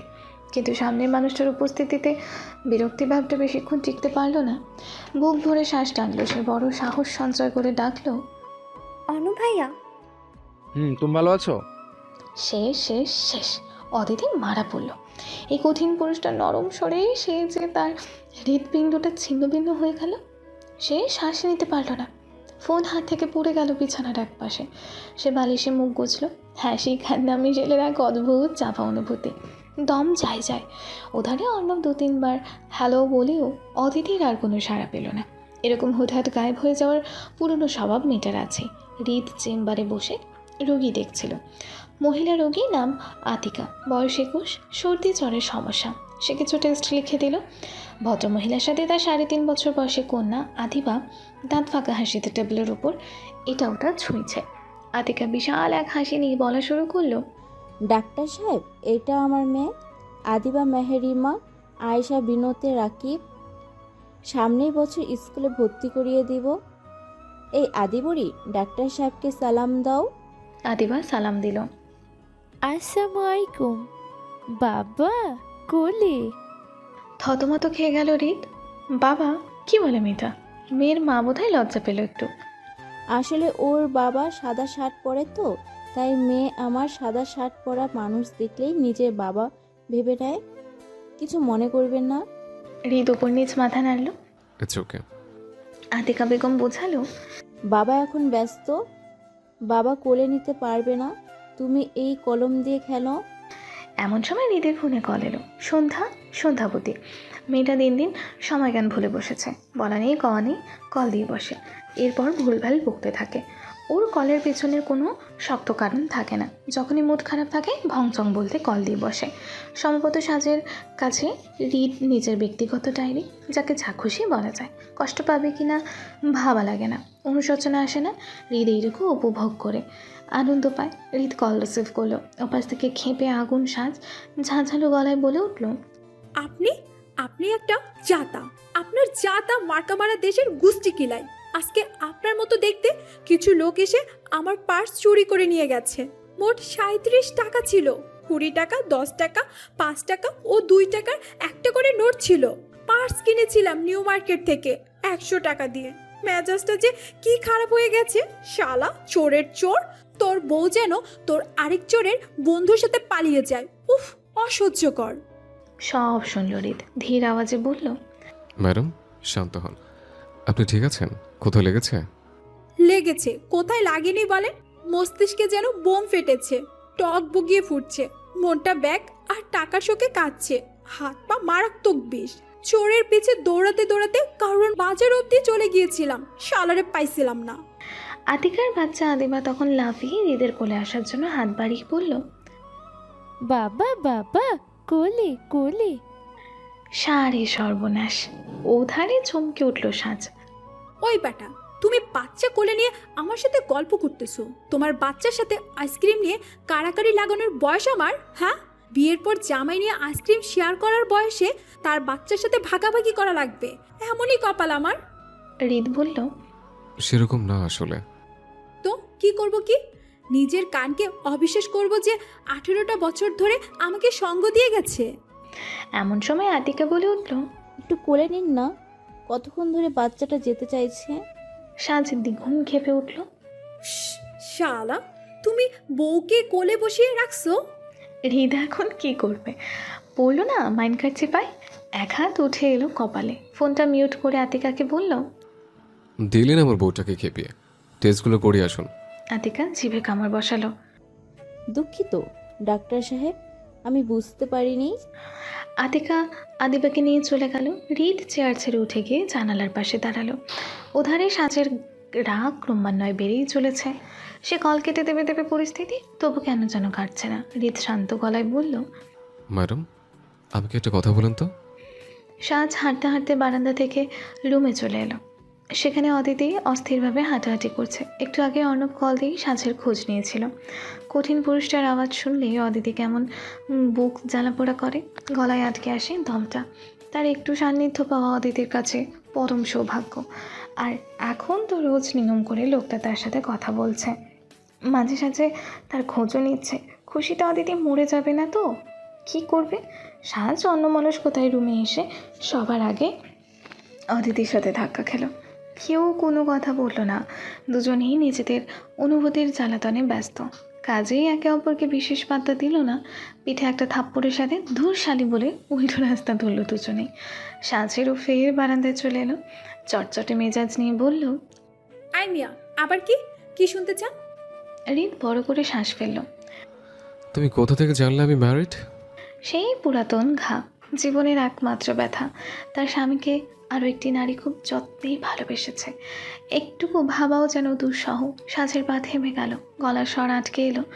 সে সময় নিল, গলার নিচে চলে এলো বাঁ হাতটা। চাহনি এদিক ওইদিক বিক্ষিপ্ত, ভয়াবহ রকমের চোখ জ্বালাপোড়া করতে লাগলো তার। মৃদু স্বরে বলল, সত্য হাওয়ায় ভাসে। সাজের বড় শীতল জবাব। হৃদ দীর্ঘশ্বাস ফেলল। একজন স্টাফ তখন দরজার নক করলো, ভেতরে আসার অনুমতি পেল। বয়স 24-এর এক তরুণ চেম্বারে প্রবেশ করলো, কফির মগটা টেবিলের ওপর রেখে ফের সেখান থেকে চলে গেল। এই সময়টুকু হৃদ চুপ রইল। ছেলেটা যেতেই বলে উঠল, আমার কিছু প্রশ্নের উত্তর দেবে? সাজ ছোট করে বলল, বলুন। হৃদ ধোঁয়া ওঠা কফির মগটা হাতে নিল। আমাকে নিয়ে তোমার মস্তিষ্কের ধারণা কি? আপনি এক চতুর লোক। আর মনের? আপনার চতুরতায় আমার সুরক্ষাও ভালো থাকা। মনে চিনতে অসন্তুষ্ট তুমি? হৃদ হাসল। কেন? সাজ অন্যমনস্ক হয়ে পড়ল। মন মিথ্যা বলে। আর মস্তিষ্ক? যুক্তি খুঁজে। অযৌক্তিক সবকিছু যে মিথ্যা হবে এটার কোনো মানে আছে? সাজের সব কিছু কেমন এলোমেলো হয়ে যেতে লাগলো। সে দুধারে মাথা নাড়ালো, তবে মুখে কিছুই বলল না। রিতা বুঝে বলল, আমাকে নিয়ে কিছু ভেবেছ? ভাবতে পারছি না। চেষ্টা করেছ? করেছি। কি চেষ্টা? ভুলে যাওয়ার, দূরে সরে যাওয়ার। হৃদ কফের মগে চুমুক দিতে গিয়েও থেমে পড়ল। নতমুখী সে চাহনি আরে, কপালে দুটো ভাঁজ, ঠোঁটের কার্নিশ বেঁকে সামান্য। বলতে পারছো না, দূরে যেতে পারছো না? তবে কি ধরে নেব তুমি ধীরে ধীরে জড়িয়ে? হৃদের কথা সম্পূর্ণ করতে দিল না সাজ। মাঝেতে তার অশান্ত আওয়াজ, না। কেন? আপনাকে আমি চাই না। যা, এইসব কথাই সরাসরি বলা যায় নাকি? বলতে পারলো সাজ? কি অকৃতজ্ঞ মেয়ে এসে নিজে! এমন ভাবনা নিয়ে খুব দ্রুত সাজের মন পুরো মস্তিষ্কের উত্তেজিত করে তুলল। সে এক নিঃশ্বাস সম পরিমাণ থেমে আবারও বলতে লাগলো, আপনি বিবাহিত, আমাকে ঠকিয়েছেন। Shit shit shit. আবারও বলে ফেললো। সাজ কপালে হাত চাপড়ালো, জিভ কাটলো, মন আজ অনিয়ন্ত্রিত, শব্দগুলো আয়ত্তের বাইরে। সে কোনো মতে নিজের মুখ থেকে বের হওয়া শব্দগুলোর ভোরকে একটু কমাতে বলল, আমার আসলে সময় লাগবে। আচ্ছা। আপনার বউ কই? বউয়ের সামনে আমার সাথে কথা বলছেন, কষ্ট পাচ্ছে না উনি? না। ওনার কোনো সারা শব্দ পাচ্ছি না যে। সামনে নেই এখন? না। আচ্ছা, আপনার কি সত্যি বউ আছে? শব্দ করে হেসে ফেললো হৃদ। হ্যাঁ আছে তো, সাথে বাচ্চাও আছে। তোমার থেকেই তো জানলাম। সত্যি আছে? তোমার কি মনে হয় সাজ? প্রথমবার হয়তো হৃদ তাকে নাম ধরে ডাকলো। প্রথমবার না, বিয়ের পর বিদায়ের সময় একবার ডেকেছিল। গাড়িতে পাশাপাশি বসেছিল তারা, তখন হৃদ নাম ধরে রেখে বলেছিল, সাজ কোনো সমস্যা হচ্ছে? ওইটুকু মনে পড়ল সাজের। ঠোঁট উল্টে এলো, চোখ দুটোয় অসীম মায়া। সে মলিন গলায় বলল, দ্বিধা হয়, কখনো মনে হয়নি থাকতে পারে না। আপনার বয়সও অত নয়। আপনার কথা বলার ধরন, খেয়াল রাখা, যত্ন, আমাকে দেওয়া গুরুত্ব, সবইতে মনে হয় আপনি শুধুই আমার। আপনার অস্তিত্বে অন্য কারো ভাগ তো দূর, স্পর্শ অবধি নেই। আর তারপরে আমার সব কিছু আটকে যায় দ্বিধা ধীরতায়। আপনি আমাকে নিশ্চিত করে দিন না। সাজের কণ্ঠে ব্যাকুলতা। হৃদের এই ব্যাকুল সাজকে ভারী পছন্দ হলো। সে তাকে শান্ত করলো না, উত্তরও দিল না। কফির মগে চুমুক দিয়ে টেবিলের ওপর রাখলো, নিজে চেয়ারে বসে মাথা এলিয়ে দিল, চোখ দুটো বন্ধ করে নিয়ে বলল, তোমার কাছে বিয়ে মানে কি? সাজ চকিতে বলে উঠল, সমঝোতা। কিসের? সুখ অসুখের। আর ভালোবাসা? অনুভূতি। প্রেম? অসুখ। ভালোবাসার প্রেমের তফাৎ কি? সাজ ধীরে ধীরে শান্ত হতে লাগলো। বড় অনুভূতিপ্রবণ মেয়ে সে, প্রকৃতিবিলাস ভালোবাসে, তার চেয়েও বেশি ভালোবাসে নিজেকে উপভোগ করতে। দার্শনিক কথাবার্তা নিয়ে সারাদিন পড়ে থাকা মেয়েটার ভাবার প্রয়োজন পড়ল না ভালোবাসার প্রেমের তফাৎটা। সে অবিলম্বে বলে উঠল, ভালোবাসা মানে বিশ্বাস, সম্মান, গুরুত্ব, যত্নসহ সকল ইতিবাচক অনুভূতির এক পূর্ণাঙ্গ প্রকাশ। এটা বড় কোমল, প্রশান্ত, অনিদ্য ও নিঃস্বার্থ। কোনো চাওয়া পাওয়া রাখা যায় না এখানে, ভীষণ সীমাবদ্ধ।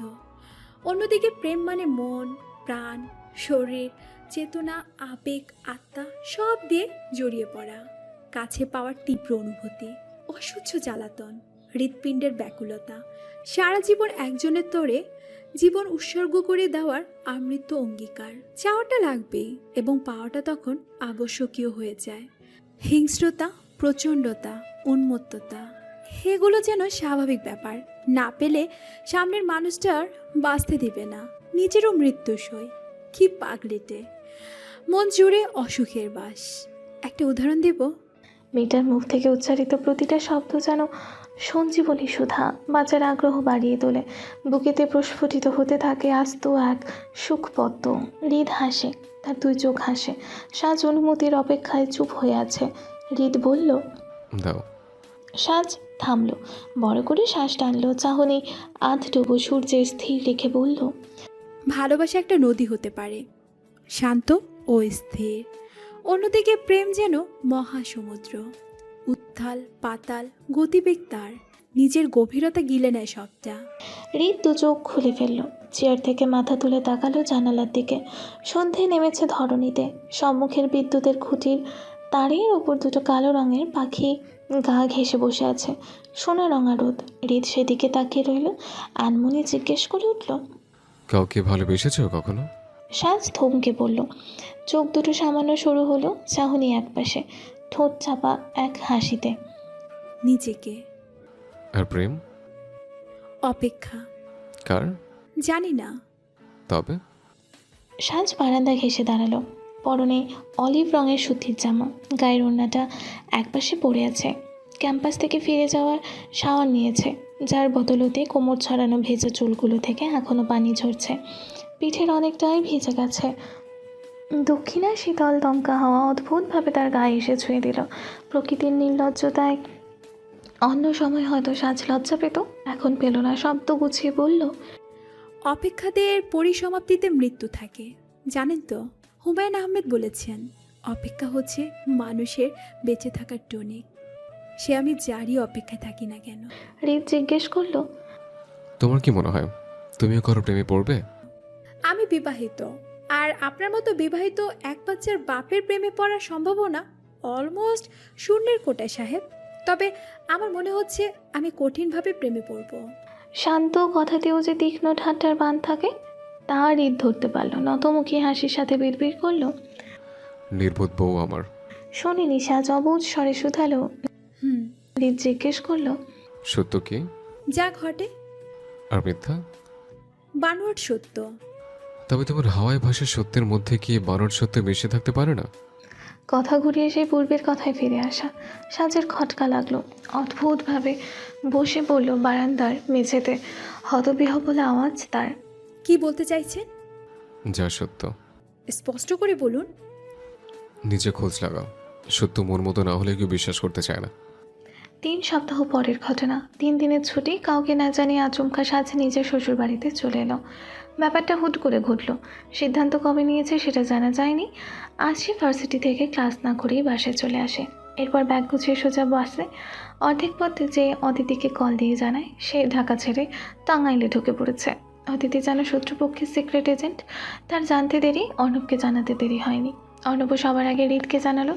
ব্যাপারগুলো এমনভাবে ঘটলো, আকস্মিকতা কিং কর্তব্যবিমূঢ় সবাই। বাড়ির নাম শকুন্তলা। একটা হলদেটে রঙের দেয়ালে কালচে বাদামি রঙের কাঠের নাম ফলক। সেখানে বাংলা অক্ষরে কি সুন্দর করে নামটা লেখা। সাজ এক হাতে সেটা ছুঁয়ে নিল। এই বাড়িটা সাজের বাড়ি থেকে রিকশায় 15 মিনিটের দূরত্বে অবস্থিত। আশেপাশে অন্য কোনো বাড়ি নেই। চারপাশে কাঠ গাছ ও বাড়ির পেছন দিকে শান বাঁধানো পুকুর। সাজ তার মায়ের সাথে এর আগেও এই বাড়িতে 2বার এসেছিল। বিয়ের দিন ব্যাপারটা খেয়াল করেনি সেভাবে। এখন বুঝতে পারছে সে কলিং বেল চাপলো। মিনিট দুয়েকের মধ্যে এক আধবয়সী মহিলা এসে দরজা খুলে দিলেন। ইনি হৃদের বড় ফুপি মর্জিনা। সাজকে দেখে প্রথমে কপাল কুঁচকে ফেললেন। বিয়েতে তিনি ছিলেন না, সকালে এসে তো বউকে দেখতেও পাননি, কাজেই তিনি সাজকে চেনেন না। মুখাবয়বে চরম বিরক্তি তার, কণ্ঠ উঁচুতে তুলে বললেন, কে তুমি? আপনি কে? আমি কে মানে? এইটা আমার ভাইয়ের বাড়ি, আমি এই বাড়ির বড় মেয়ে। পেছন থেকে এক মেয়েলি আওয়াজও শুনতে পেল সাজ। আম্মু কি হয়েছে? মর্জিনার পেছনে তার মেয়ে উর্মিও এসে হাজির। সাজ উর্মিকে দেখে মিহি হাসলো, আবারও তাকালো মর্জিনার দিকে। দুজনের চেহারায় মিল লক্ষ্য করলো। সাজ সালাম দিয়ে মিষ্টি স্বরে বলল, আসসালামু আলাইকুম ফুপি শাশুড়ি। অবাক হলেন মর্জিনা। মুহূর্তে মস্তিষ্কে খেলে গেল 3 মাসে পুরনো কিচ্ছা। চমকে গিয়ে জিজ্ঞেস করলেন, ফুফি শাশুড়ি মানে? সাজ নিজের ব্যাগটা উর্মির হাতে ধরিয়ে দিয়ে ভেতরে ঢুকে পড়ল। শান্ত স্বরে উর্মিকে বলল, তোমার আম্মুকে বলে দাও এই বাড়ির বড় ছেলের বউ আমি। শ্বশুরবাড়িতে পা ফেলা মাত্র সাজের বুকের ভেতরটা ধক করে উঠল। পরনে মেরুন জামদানি, মাথায় একটা সোনালি জরি সুতোর দোপাট্টা, মুখের অর্ধেকটা ঢাকা তার। সাজ আর চোখে এদিক ওদিক সব দিক তাকালেও ঠিক পাশে দাঁড়িয়ে থাকা স্বামী মহাশয়ের দিকে নজর ফেলতে পারল না। কারণ লজ্জা, জড়তা, অস্বস্তি, ভয়, অশান্তি, জীবনের আকস্মাত ঢেউ। বাড়ির মূল দরজা দিয়ে প্রবেশ করতেই একটা উঠান পাওয়া গেল। উঠানের মাঝে একটা শিউলি ফুল গাছ, আর চারপাশে বেশ অনেকগুলো ঘর। দোতলা বাড়ি এটা, এক অদ্ভুত সুন্দর, এত নান্দনিক। তারপর আচমকা সাজকে উঠানের একপাশে সাজানো জায়গাটাতে বসানো হলো। সে একাই বসলো এবার। এই দীর্ঘক্ষণ ধরে যে খাম্বার মতো লোকটা তার সাথে ছায়ার মতো চিপকে ছিল, লোকটা এখানে নেই। আছে টুকটাক কিছু নিয়মাবলী। কিছুক্ষণ পর উর্মি নামের এক মেয়ে উত্তরের রুম থেকে বেরিয়ে এলো। তার পরনে এক মলিন পোশাক, রক্তলাল চোখ দুটোই উপচে পড়ছে ক্ষোভ। সে এগিয়ে এসে বলল, বউ দেখবো, সরো। 2 হাতে মানুষ সরিয়ে উর্মি এসে সাজের সামনে দাঁড়ালো। কিছুক্ষণ তাকিয়ে রইল নতমুখী সাজের দিকে। ওদিকে তার বাকি কাজিনেরা বাসর সাজাতে ব্যস্ত। উর্মির হাসি পেল খুব। সে এক চেয়ার টেনে ঠিক সামনে বসে পড়ল। চিবুকে হাত রেখে সাজের মুখ উঁচুতে তুলে ফিসফিসিয়ে বলল, মাশাল্লাহ, আমার হৃদের বউ। এরপর আরও যত মানুষই বউ দেখতে আসুক না কেন, উর্মির সামনে থেকে সরল না। ধীরে ধীরে মানুষ বাড়তে লাগলো। হাঁসফাঁস লাগছে সাজের। তার অস্বস্তি আফিয়া বেগম বুঝতে পারলেন। উর্মিকে বললেন, আম্মু, ওকে একটু তোর রুমে নিয়ে যা, আমি খাবার পাঠিয়ে দিচ্ছি, খাইয়ে দিস। বেচারি সারাদিন ধকল গেছে খুব। উর্মি অস্বাভাবিকভাবে হাসে, মাথা নাড়ে। সাজের এক হাতে নরমভাবে তাকে ধরে উঠিয়ে নেয়। এগিয়ে যেতে লাগে নিজের রুমে। সাজকে নিয়ে এসে দোতলার এক রুমে প্রবেশ করলো। সাজ পুরো রুমটায় নজর বুলিয়ে নিল। সব কিছু এলোমেলো। খাটের ওপর ছড়িয়ে ছিটিয়ে আছে বইপত্র, ডায়েরি। ড্রেসিং মিররটার ওপর একটা কাপড় টেনে দেওয়া, আড়ালে তার কাজ ভাঙা। কাপড় চোপড় সব অগোছালো। মেঝেতে পড়ে আছে আরও কত কি। উর্মি এক জোড়া জুতো এগিয়ে দিল সাজের দিকে। মিহি হেসে বলল, তোমার তো বিয়ে ছিল, খেয়াল করনি? সন্ধ্যা বিকালে ঝড় হয়েছে। সাজ বিশ্বাস করতে চায় না। তোমাদের ওইদিকে ঝড় হয়নি? তাহলে শুধু আমাদের এদিকেই হয়েছিল হয়তো। তারপর বাসর সাজানো হলো, হেই চক্করে আর রুম গোছানো হয়নি। তুমি জুতা পরে নাও, ভাঙা কাজ আছে। সাজ পরে নিয়ে বলল, আপনারও তো পায়ে বিঁধতে পারে। না, আমাদের মতো মানুষদের পায়ে কাজ বিধে না, বাস্তবতা বিধে, বিষ হয়ে। শেষোক্ত বাক্যটা অস্পষ্টভাবে বলল উর্মি। সাজ শুনতে পারল না। তাকিয়ে রইল উর্মির দিকে। পোশাক কোচকানো, এলোমেলো চুল, ঘরমাক্ত মুখ, যেন সারাদিন বেশ পরিশ্রম গেছে তার। হুট করে বিয়ে বলে সাজ বিশেষ কিছু ভাবল না। উর্মি বিছানার সব কিছু ফ্লোরের একপাশে ফেলে রাখলো। তারপর সাজকে সেখানে বসালো। ফিক করে হেসে বলল, ওসিডি নেই তো যেইভাবে তাকিয়ে আছো? সাজ মাথা নাড়ালো, নেই। আচ্ছা, একটু সহ্য করে নাও। তারপর ওই যে দেখো এই রুম, বরাবর সোজা দক্ষিণে যেই রুমটা, ওইটা তোমার। সাজ এবার খানিকটা লজ্জায় পেল। কিছুক্ষণ পর খাবার এলে উর্মি তাকে বলল, আমি খাইয়ে দিই? আচ্ছা আপু। সে সাজকে খাবার খাইয়ে দিতে লাগলো। তারপর বলল, তোমার বরকে দেখেছো? আমার ভাই লাগে, মামাতো ভাই, দেখেছো? সাজ মাথা নাড়ল, জি না আপু। দেখোনি? না। তুমি কিন্তু দেখতেও পিচ্ছি একটা মেয়ে। বয়স কত তোমার? 18। আসলেই তো পিচ্ছি। উর্মি শান্ত করে হাসতে লাগলো। সাজও কিছুক্ষণের মধ্যে তার সাথে সহজ হয়ে এলো। খাওয়া দাওয়ার পর তারা বেশ গল্প করলো। এই গল্পের মধ্যে সাজ জানিয়েও দিল তার যে আজ বিয়ে সেটা সে সকালেও জানতো না। উর্মিও ধীরে ধীরে স্বাভাবিক হতে লাগলো। কিছুক্ষণের মধ্যে বরের বাকি কাজিনরা রুমে চলে এলো। এখন বউকে বাসরে নিতে হবে, বাক্যটা শুনতেই সাজের সমগ্র শরীরে বিদ্যুৎ খেলে গেল। মন প্রাণ জুড়ে কেমন জ্বালা করতে লাগলো। একই অবস্থা উর্মিরও। উর্মির সাথে সাজকে দেখে কাজিনদের মধ্যে দু কয়েকজন ভীষণ চিন্তিত, কিন্তু সাজকে স্বাভাবিক দেখে তারা আর আমলে নিল না। এর মধ্যে যা হওয়ার ছিল না তাই হয়ে গেল। উর্মির মন বদলে গেল। সাজ যখনই ওদের সাথে যাওয়ার জন্য পা বাড়িয়েছিল, প্রায় উর্মি ফট করে বলে বসলো, ওর একটু কাজ আছে রে, 2 মিনিট পরে বের হয় এখন। সাজের হাত টেনে তাকে রুমের ভেতর রেখে উর্মি দরজা আটকে দিল। সাজ হতবিহ্বল হয়ে তাকালো। কি হয়েছে আপু? উর্মি সাজকে নিয়ে রুমের অন্য কোণায় চলে গেল। সাজের হৃদস্পন্দন সর্বোচ্চ গতিবেগে ছুটছে, শ্বাস প্রশ্বাস বেরিয়ে চলেছে, চাহনিতে অস্থিরতা। উর্মির মতি গতি তার কাছে ভালো ঠেকছে না। বুকের ভেতরের উথাল পাথাল শব্দ যেন উর্মি শুনতে পেল, আর তারপর সব শান্ত করতে বলে উঠল, তোমাকে চিট করা হয়েছে। তোমার হাজব্যান্ড তোমার চেয়ে 21 বছরের বড়, তার বউ বাচ্চাও আছে, তুমি তার দ্বিতীয় বউ। এখানে থেকো না, পালিয়ে যাও। আমি সবার ভালো চাই। শেষ শেষ শেষ। যত স্বপ্ন আশা এই বিগত কিছু ঘন্টায় সাজিয়েছিল সাজ, সব যেন ধূলিসাৎ। সে কথা বলতে পারছে না, গলা ধরে আসছে। প্রচণ্ড চমকের দরুন বিড়বিড় করে উঠল, সংসারের গুষ্টির তুষ্টি। উর্মি যেন যা চেয়েছিল তাই পেল। সাজের কাঁধে হাত রেখে বলল, রুমের বেড সাইড বক্সের ফার্স্ট টাওয়ারে একটা মেডিসিন বক্স পাবে, ঘুমের ওষুধ আছে, পানির সাথে মিশিয়ে দিও। এরপর বারান্দায় দাঁড়াবে, করিডোর আছে, সেটা দিয়ে সোজা হাতের বাইরে চলে যাবে। রাত 11টা-12টার মধ্যে কাজ সেরে ফেলো। 12টার পর কলি মানে ছোটো মামার মেয়ে বারান্দায় বসে বই পড়ে, বেরোতে পারবে না। আমি তোমার ভালো চাই। উর্মি আলমারি থেকে একটা কালো বোরকা ও হাবিজাবি কিছু প্রয়োজনীয় জিনিসপত্র ও সহ সামান্য টাকা একটা ছোট শপিং ব্যাগে দিয়ে সাজকে ধরিয়ে দিল। সাজ বিশ্বাস করলো উর্মিকে। ওই এক মুহূর্তের মধ্যে বাবা মা, ভাই, স্বামী, শ্বশুরবাড়ির সব লোক সহ পুরো দুনিয়ার মানুষকে তার মিথ্যে মনে হলো। শুধু বিশ্বাস করলো উর্মিকে, আর বিশ্বাস করেই তো বাস খেলো। শ্বশুরবাড়িতে প্রবেশ করা মাত্র উর্মিকে দেখে সাজ শীতল এক হাসি দিল। উঠানে শিউলি ফুল গাছটাকে ভালো মতে দেখল। শীতের দিন যে কবে আসবে এই ভাবনা নিয়ে মুচকি হাসল। তন্মধ্যে আফিয়া বেগমও সেখানে চলে এসেছেন। সাজকে দেখেই জড়িয়ে ধরলেন, কপালে চুমু খেয়ে বললেন, মা কেমন আছিস? সাজ তাকে চেনে, উনি তার শাশুড়ি। সাজও তাকে জড়িয়ে ধরল। ভালো আছি মা, তুমি ভালো? আমার মেয়ে আসছে, ভালো থাকবে না? আফিয়া বেগমের চোখে পানি। ধীরে ধীরে উঠানে বাড়ির মধ্যে উপস্থিত থাকা বাকি সবাই এসে হাজির, একজন বাদে, সাজের দাদা শ্বশুর। যৌথ পরিবার এটা। আবু বকর সাহেবের 3 ছেলে 1 মেয়ে।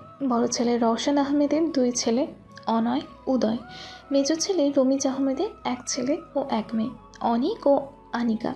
ছোট ছেলে রাফিজের 2 মেয়ে, কলি ও কাকলি, ও মেয়ে মর্জিনার একটাই মেয়ে উর্মি। ছোটবেলায় গাড়ি অ্যাক্সিডেন্টে স্বামী মারা যায় তার। 3 ভাইয়ের বড় আদরের বোন, তাই তখন থেকেই এই বাড়িতে থাকেন। সাজের সামনে ইতিমধ্যে বাড়ির সব মেয়েরা হাজির। পুরুষেরা বাড়িতে নেই। বকর সাহেব বাড়িতে আছেন, তবে এখানে আসেননি, সম্ভবত রেগে আছেন। সাজ সবার সাথে টুকিটাকি কুশলাদি শেষে নিজের রুমের দিকে পা বাড়ালো। সেদিন বাড়ি থেকে পালানোর পর আজ আবারও এখানে ফিরে আসার কারণে তো বাড়িতে লঙ্কাকাণ্ড বাঁধার কথা, অথচ কেউ একটা প্রশ্নও করলো না। স্বাভাবিকভাবে নিল সব, যেন গত রাতেই সে নাই উড়কেছিল। আজ সকালে ফিরে এসেছে। গতি গতি পায়ে সাজ রুমের ভেতর প্রবেশ করলো। ভীষণ নিজের ঘ্রাণটা বুক ভরে টেনে নিল। কে যেন বলেছিল এই বাড়িতে আর জীবনেও সে প্রবেশ করবে না। ভাবনাটা মাথায় আসতেই হেসে ফেলল সে। রুমের প্রতিটা কোণা ছুঁয়ে দিতে লাগলো, জানালাগুলো খুলে দিল। কল এলো সাজের ফোনে। সাজ জানে এই মুহূর্তে কে কল দিতে পারে। ফোন তুলে যখন দেখতে পেল সেই ব্যক্তিরই কল, সাজের হাসি বিস্তৃত হলো। কল রিসিভ করলো সময় নিয়ে। ফোন কানে তুলতেই উধার থেকে গম্ভীর আওয়াজ এলো, পৌঁছেছ? সাজের কপাল কুঁচকে গেল, ঠোঁটের আশেপাশে হাসির রেখা। কিভাবে জানলে? বলো। হ্যাঁ, আধা ঘন্টা হয়েছে। তোমার রুমে আছো? বুঝলেন কি করে? হঠাৎ এলে যে, কি উপলক্ষে? রিত একটা প্রশ্নের উত্তর দিচ্ছে না, প্রশ্ন এড়িয়ে পাল্টা প্রশ্ন করে যাচ্ছে। সাজ হাসলো, নাটকীয়তার সাথে বলল, কি করব সাহেব, এত স্বাধীনতা আর ভালো লাগে না। বিবাহিত মেয়ে মানুষ আমি, স্বামী ছাড়া রাতে ঘুম হয় নাকি? কি নির্লজ্জ কথাবার্তা! হৃদ নিজেই যেন বিস্মিত হলো, প্রশ্ন করে উঠল অবিলম্বে। তো টাঙ্গালে কেন? তোমার স্বামী তো ঢাকায়। আসো, ঘুম পাড়িয়ে দিই। আহা, সে একটু লজ্জা টজ্জা ছেড়েছে কি ছাড়েনি? স্বামী লোকটা যেন দ্বিগুণ নির্লজ্জতা দেখাতে তৎপর। এমত অবস্থায় সাদ নিজ নামটাকে স্থির রইল। আপনি আসুন টাঙ্গাইলে। বাসরটা যেখানে সাজানো হয়েছিল সেখানেই না হয় সম্পূর্ণ হোক। হৃদ থেমে থেমে প্রশ্ন করল। Are you sure? সাজ কোনো কথাই বলল না, কল কেটে দিল। দুই কান গরম হয়ে গেছে লজ্জায়, ধাপ বেরোচ্ছে। উফ! কিছুক্ষণের মধ্যেই সেখানে উর্মি এলো। অস্থিরভাবে হাঁটছে এসে রুমের ভেতর প্রবেশ করে আগেই সাজ বেরিয়ে এলো দরজার সম্মুখে। চোখ স্থির, মেরুদণ্ড সোজা, বুকে প্রচুর সাহস আর গলায় তেজ। কি হয়েছে উর্মি? তুমি এখানে এসেছো কেন? বাড়ি? আমার বাড়ি আসবো না? তোমার বাড়ি নয়, তুমি চলে গেছিলে। পুরনো কাসুন্দি ঘাটতে চেও না, তুমিই ফাঁসবে। ভয় পেল উর্মি, সেই ভয়ের ঊর্ধ্বে তার কষ্ট। সে বলল, তোমার এখানে আসা উচিত হয়নি। আমাকে ঠিক ভুল বোঝানোর মতো তুমি কেউ না উর্মি। মুহূর্তেই ক্ষেপে উঠল উর্মি। নাম ধরে রাখছো কেন মেয়ে? তোমার চেয়ে 4 বছরের বড় আমি। তো তো মানে ভদ্রতা জ্ঞান নেই নাকি? সেটা তো তোমার নেই। চোখ গরম করে তাকালো উর্মি। এই মেয়ে, কি বলছো? ভাবি বলতে শেখো। তোমার 8 বছরের বড় ভাইয়ের বউ আমি। সম্পর্কের দিক থেকে আমি তোমার বড়, সম্মান করো। উর্মির আগে দুঃখে সেখান থেকে চলে গেল। মেয়েটা এমন করছে কেন তার সাথে? এত কষ্ট কেন পাচ্ছে সে? উদয় সাজের 1 বছরের ছোট দেবর। বিকেলে কলিকাকলির রুমের পেছনে করিডোরে ঝোলানো বারান্দায় বসে দোল খাচ্ছিল সাজ। আফিয়া বেগম আচার হাতে উদয়কে পাঠিয়েছে। ছেলেটা কতবার ভাবিকে ঠিকমতো দেখতে পায়নি বলে আফসোসে 3 টিপ খেতে পারেনি। সেই দুঃখ আজও ভুলতে পারে না। কলেজ থেকে ফিরে এখন যখন জানতে পারলো সাজ এসেছে, উদয় সব ছেড়ে ছুড়ে সোজা এখানে হাজির। সাদা কলেজ ইউনিফর্ম, কাঁধে ব্যাগ, কোলে আচারের কৌটা, সব নিয়ে সে সাজের সামনে দাঁড়িয়ে দাঁত বের করে হাসতে লাগলো। সাজ কপাল উঁচিয়ে বলল, কেউ বান্দা? কে লাগো? দেওয়ার লাগে। ওহো, আসলটা নাকি কাজিনটা? উদয় খুব মন খারাপ লাগলো। আসলটা ভাবি, আর লোকে বলে আমি নাকি তোমার জামাইয়ের কার্বন কপি, আর তুমি আমাকেই চিনলে না। সে একটা মোড়া টেনে সাজের পাশে বসলো। সাজ তার মাথার চুল এলোমেলো করে দিয়ে বলল, আহারে বাচ্চাটা, থাক কেঁদো না। তোমার চেহারার মিল আমি পেয়েছি। পুরো নাম কি যেন তোমার? উদয় আহমেদ রোদ। সাজ মুচকি হাসলো। বাহ, অনয় আহমেদ হৃদয় আর উদয় আহমেদ রোদ, 2 ভাই, ভালোই তো। আচ্ছা, সাজ ঠিক কবে চিনল তার স্বামীকে? উদয় দেখে সাজের মনে পড়ে গেল ক্লিনিকে এসে লোকটার কথা, ডক্টর অনয় আহমেদ হৃদ। ক্লিনিকেই হৃদকে দ্বিতীয়বারের মতো দেখে সাজের কাছে নীলক্ষেতে সেই পরন্ত বিকেলের সংঘর্ষ নেহাত কাকতালীয় মনে হচ্ছিল না। সেখানে যে ঘাবলা আছে তা বুঝতে পেরেছে সেই মুহূর্তে। আর তার বোঝাটা নিশ্চিত হলো 2 দিন পর স্বামী নামক প্রাণীর সাথে এক অদ্ভুত ফোন আলাপে। সত্য খুঁজে নিতে বলেছে কি না? অদিতি ও আয়াত খুবই চঞ্চল প্রজাতির প্রাণী। সাজ তাদের সাথে ব্যাপারটা শেয়ার করতে পারেনি। তিলকে তাল বানাতে ওস্তাদ দুজন। সাজ কিছু গণ্ডগোলের আভাস পাচ্ছে। আজীব প্রাণী দুজন এইসব শুনলে দুষ্টু হাসির সাথে ঠাট্টায় লেগে যেত নিশ্চিত। ওদিকে রাইন খুবই বাস্তবিক ধ্যান ধারণা নিয়ে চলে। সাজ 1.5 দিনের অস্থিরতা কাটিয়ে ক্লাসের এক ফাঁকে রাইনকে বলল, তোমার সাথে একটু আলাদা কথা বলার প্রয়োজন আছে আমার। বিকেলে একটা ক্যাফেতে মিট করো। রাইন টমবয় ক্যাটাগরির মেয়ে মানুষ। ফর্সা, গোলমুখ, চুলগুলো ছেলেদের মতো কাটা, উচ্চতা 5 ফুট 6 ইঞ্চি, পরনে ঢিলে ঢালা শার্ট, চাহনি অনমনীয় আর কণ্ঠ ভীষণ শক্ত। রাইন খুব একটা মিশুক মেয়ে না হলেও তার বন্ধু সংখ্যা নেহাত কম নয়। সাজ ও আয়াত বাদে তার বাকি সব বন্ধু ছেলে। সেখান থেকেই এক বুঝদার ছেলে বন্ধুকে নিয়ে সে সাজের সাথে আলাদা কথা বলতে চলে এলো। রাইন পরিচয় করিয়ে দিল, শোনো সাজ, ও আমার বন্ধু প্রহর, তাহসিন প্রহর। ছাগলের মতো বেকুব, তো ছাগলের চোখে দেখবা। এটুকু বলে প্রহরের দিকে তাকালো। আর প্রহর, শোন বেটা, ও হচ্ছে আমার বন্ধু সাজ, বোনের চোখে দেখবি। প্রহর অতিষ্ঠ ভঙ্গিমায় দুধারে মাথা নাড়ল। সম্পূর্ণ অপরিচিত এক ছেলে মানুষের সামনে কিছু বলতেও ভীষণ ইতস্তত লাগছে তার।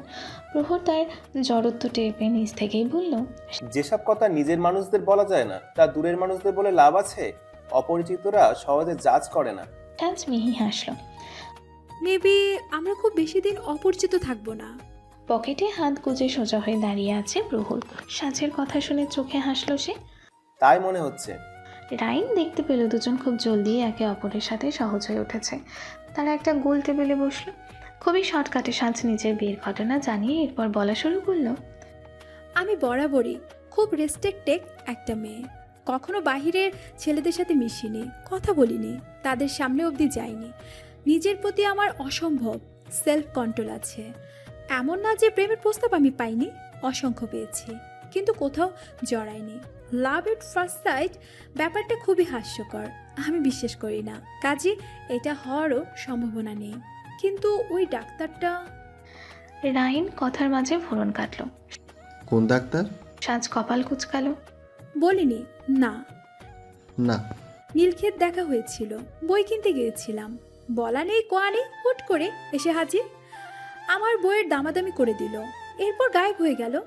আমি একটু অসুস্থ ছিলাম, আমার হাজব্যান্ড কিভাবে যেন তা জেনে গেছে জানি না। আমাকে ওই যে বাসার ওই দিকে একটা ক্লিনিক আছে না, ওখানে একজন ডক্টরের অ্যাপয়েন্টমেন্ট নিয়ে দিল। ডাক্তার দেখাতে গিয়ে দেখি সেই নীলক্ষেতের বান্দাটাই। আমাকে দেখে মোটেও রিয়েক্ট করলো না, এত নর্মাল। সাজ থামলো। রাইন বলল, শুধু এটুকুই? তুমি কি বেশি বেশি ভাবছো না? না রাইন, বেশি ভাবছি না। সেই দিন আমাকে দেখে তার সামান্য হলেও প্রতিক্রিয়া দেখানো উচিত ছিল। তা না করে শান্ত কণ্ঠে বলল সে আমাকে মনে রাখেনি, ভুলে যেতে পারেনি। দুটো আলাদা ব্যাপার। আমি জানি না সে আমার সাথে কেন ট্রিকি গেম খেলছে নাকি অন্য কিছু। আমার বারবার তার ওই কথাগুলোই মাথায় ঘুরছে। আমি কোনো কিছুতে ফোকাস করতে পারছি না। কেন যেন মনে হচ্ছে আমি কোথাও কিছু মিস করে যাচ্ছি। কিছু তো হচ্ছে যা আমি বুঝতে পারছি না। কফি এলো তিনজনের। প্রহর নিজের কাপ হাতে তুলে বলল, তোমার হাজবেন্ডের ব্যাপারে কতটা জানো? সাজের চোখ মুখ মুচকে এলো। কিচ্ছু জানি না, তার নাম, প্রফেশন, কিছুই না। আচ্ছা, তুমি কি জানো তুমি একটা ভুল করেছো? জানি। কোনটার কথা বলছি বলো তো? সাজ নতমুখী হয়ে দীর্ঘশ্বাস ফেললো।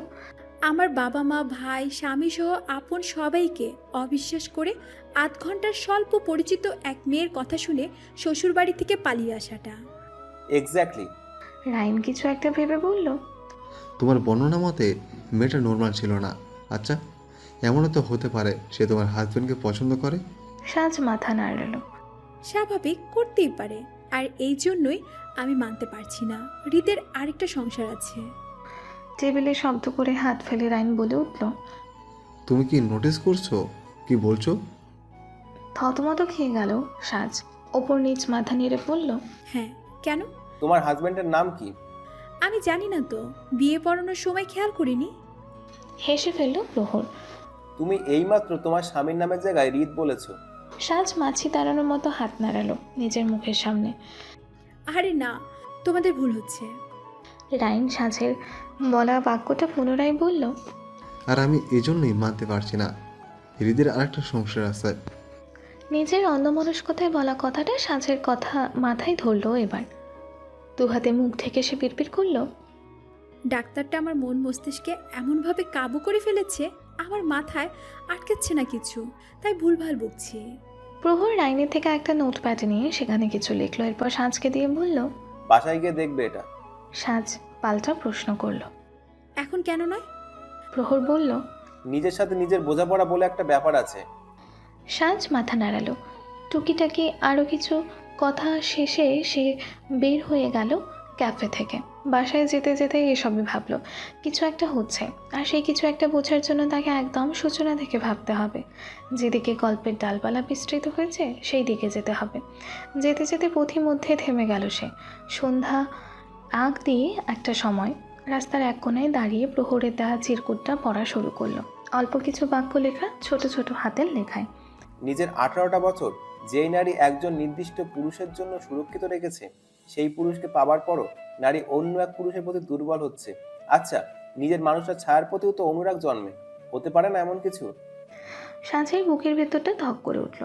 কিছু হিসেব যেন এখন মিলাতে লাগলো। মস্তিষ্কে ছুটতে লাগলো এলোপাথারি সব প্রশ্ন। সেসব প্রশ্ন একপাশে রাখলো। ফেসবুকে গিয়ে সার্চ দিল আনাই আহমেদ নামটা। একাধারে বেশ কিছু অ্যাকাউন্ট পেল। সাজ ঢাকার সেই বড় রাস্তার এক কোণায় দাঁড়িয়ে সেগুলো দেখে যেতে লাগলো। অবশেষে ডাক্তার অনয় আহমেদকে সে পেল। Live in Dhaka from Tangail. আর মিউচুয়াল ফ্রেন্ডে কি অর্ণব, তার ভাই। সাজের আর বোঝার কিছু বাকি রইল না। সে শান্ত হতে পারল না। বুকের ধুকপুকানি যা শুরু হয়েছে তা থামার নাম নেই। তার পা দুটো চলতে লাগলো অনির্দিষ্ট পথ ধরে। চোখের সম্মুখে ভাসতে লাগলো লম্বা দেহি লোকটার শীতল চাহনি, কঠিন মুখটা। কানে ভাসতে লাগলো লোকটা থেকে প্রতিদিন নিয়ম করে শোনা কথাগুলো। আমাদের মস্তিষ্ক যুক্তি খোঁজে, আর মন সকল অযৌক্তিক ব্যাপারগুলোর সাথে সমঝোতা করে। সাজ এক মুহূর্তেই ধরতে পারল এই সম্পূর্ণ অপরিচিত লোকটার প্রতি সে কেন দুর্বলতা দেখাচ্ছে। তিন কবুলে নিজের করে নেওয়া লোক তার মাথা থেকে বের হয়ে গেল। মন থেকে বের করা ফেলা এত সহজ নাকি? আনমনে হেসে ফেলল সাজ। লুকোচুরি সেই খেলাটা সে শুরু করেছে, তা না হয় এবার দুপাক্ষিকভাবে খেলা যাক। সেসব মনে পড়তেই সাজ মুচকে হেসে উদয়কে বলল, বাহ, অনয় আহমেদ রেদ, উদয় আহমেদ রোদ, ভালোই তো। উদয় আচারের কৌটা এগিয়ে দিয়ে বলল, মা পাঠিয়েছে, খাও। আচ্ছা। তুমি কি ভাইয়ার সাথে থাকো? হ্যাঁ। ভাইয়া যে বাসায় থাকতো ওটাতে, নাকি নতুন বাসা নিয়েছ? তোমার ভাইয়া যেটাতে থাকতো ওটাতেই। ও আচ্ছা। সাজ উদয়ের মাথার চুল এলোমেলো করে দিয়ে বলল, তেল নাও না? না ভাবে। উদয়ের সহজ সরল স্বীকারোক্তি সাজ চোখ মুখ কুঁচকে ফেলল। কেন? উদয় শক্ত কণ্ঠে বলল, তেল নিতে ভালো লাগে না আমার, শ্যাম্পু করতে ভালো লাগে। তিনি 2 বার গোসল করলে 2 বারই শ্যাম্পু। আর তেল? হ্যান্ডসাম ছেলে হয়ে আমি তেল চিপচিপে কাকও হতে পারবো না ভাবে। সাজ অতিষ্ঠ ভঙ্গিমায় মাথা নাড়ল। তোমার ভাইও কি এমন? অপুর নিজ মাথা নেড়ে উদয় বলল, ভাইয়া আরো বেশি। তোমার ভাইয়ের কপালে অশান্তি আছে রে দেওর। আর কয়টা দিনই শান্তিতে থাকতে পারবে? উদয় হেসে ফেলল। রাতে খাওয়ার পরও দাদা শ্বশুরের সাথে কথা বলার সুযোগ সাজের মেলেনি। তিনি নাকি সন্ধ্যের পরেই খেয়ে ঘুমিয়ে পড়েন। সাজ সকালের অপেক্ষায় রইল। ভোরে উঠে ওনার সাথে আগে কথা বলা লাগবে। এইসব চিন্তাভাবনা করতে করতে সাজের ঈদের পুরো রুমটা এবড়ো থেবড়ো করে ফেলল। একটা কানাও বাদ রাখলো না দেখে নিতে। মুচকি হাসি যেন ঠোঁট ছেড়েই যাচ্ছে না। কি অদ্ভুত না, স্বপ্ন বাস্তবতার দ্বন্দ্ব ঠিক যেন মৃদু কাজ। অন্যদিকে রহস্যময় প্রকৃতির খেলায় ভিন্ন। নিমিষেই কাজের ন্যায় হাজার খণ্ডে স্বপ্ন ভেঙে দিতে পারে। ভাঙা স্বপ্নকে ইস্পাত ন্যায় দৃঢ় বানিয়ে তুলতে পারে। হসপিটালের ঈদের কিছু কাজ ছিল, বাড়ি ফিরতে তাই দেরি হয়ে গেল। বাজলো প্রায় 10টা। এরপর শাওয়ার নিয়ে ইফকে খেতে দিয়ে মেয়েদের বানিয়ে রেখে যাওয়া খাবার খেয়ে হৃদ পুরোপুরি ফ্রি হলো 11টার পর।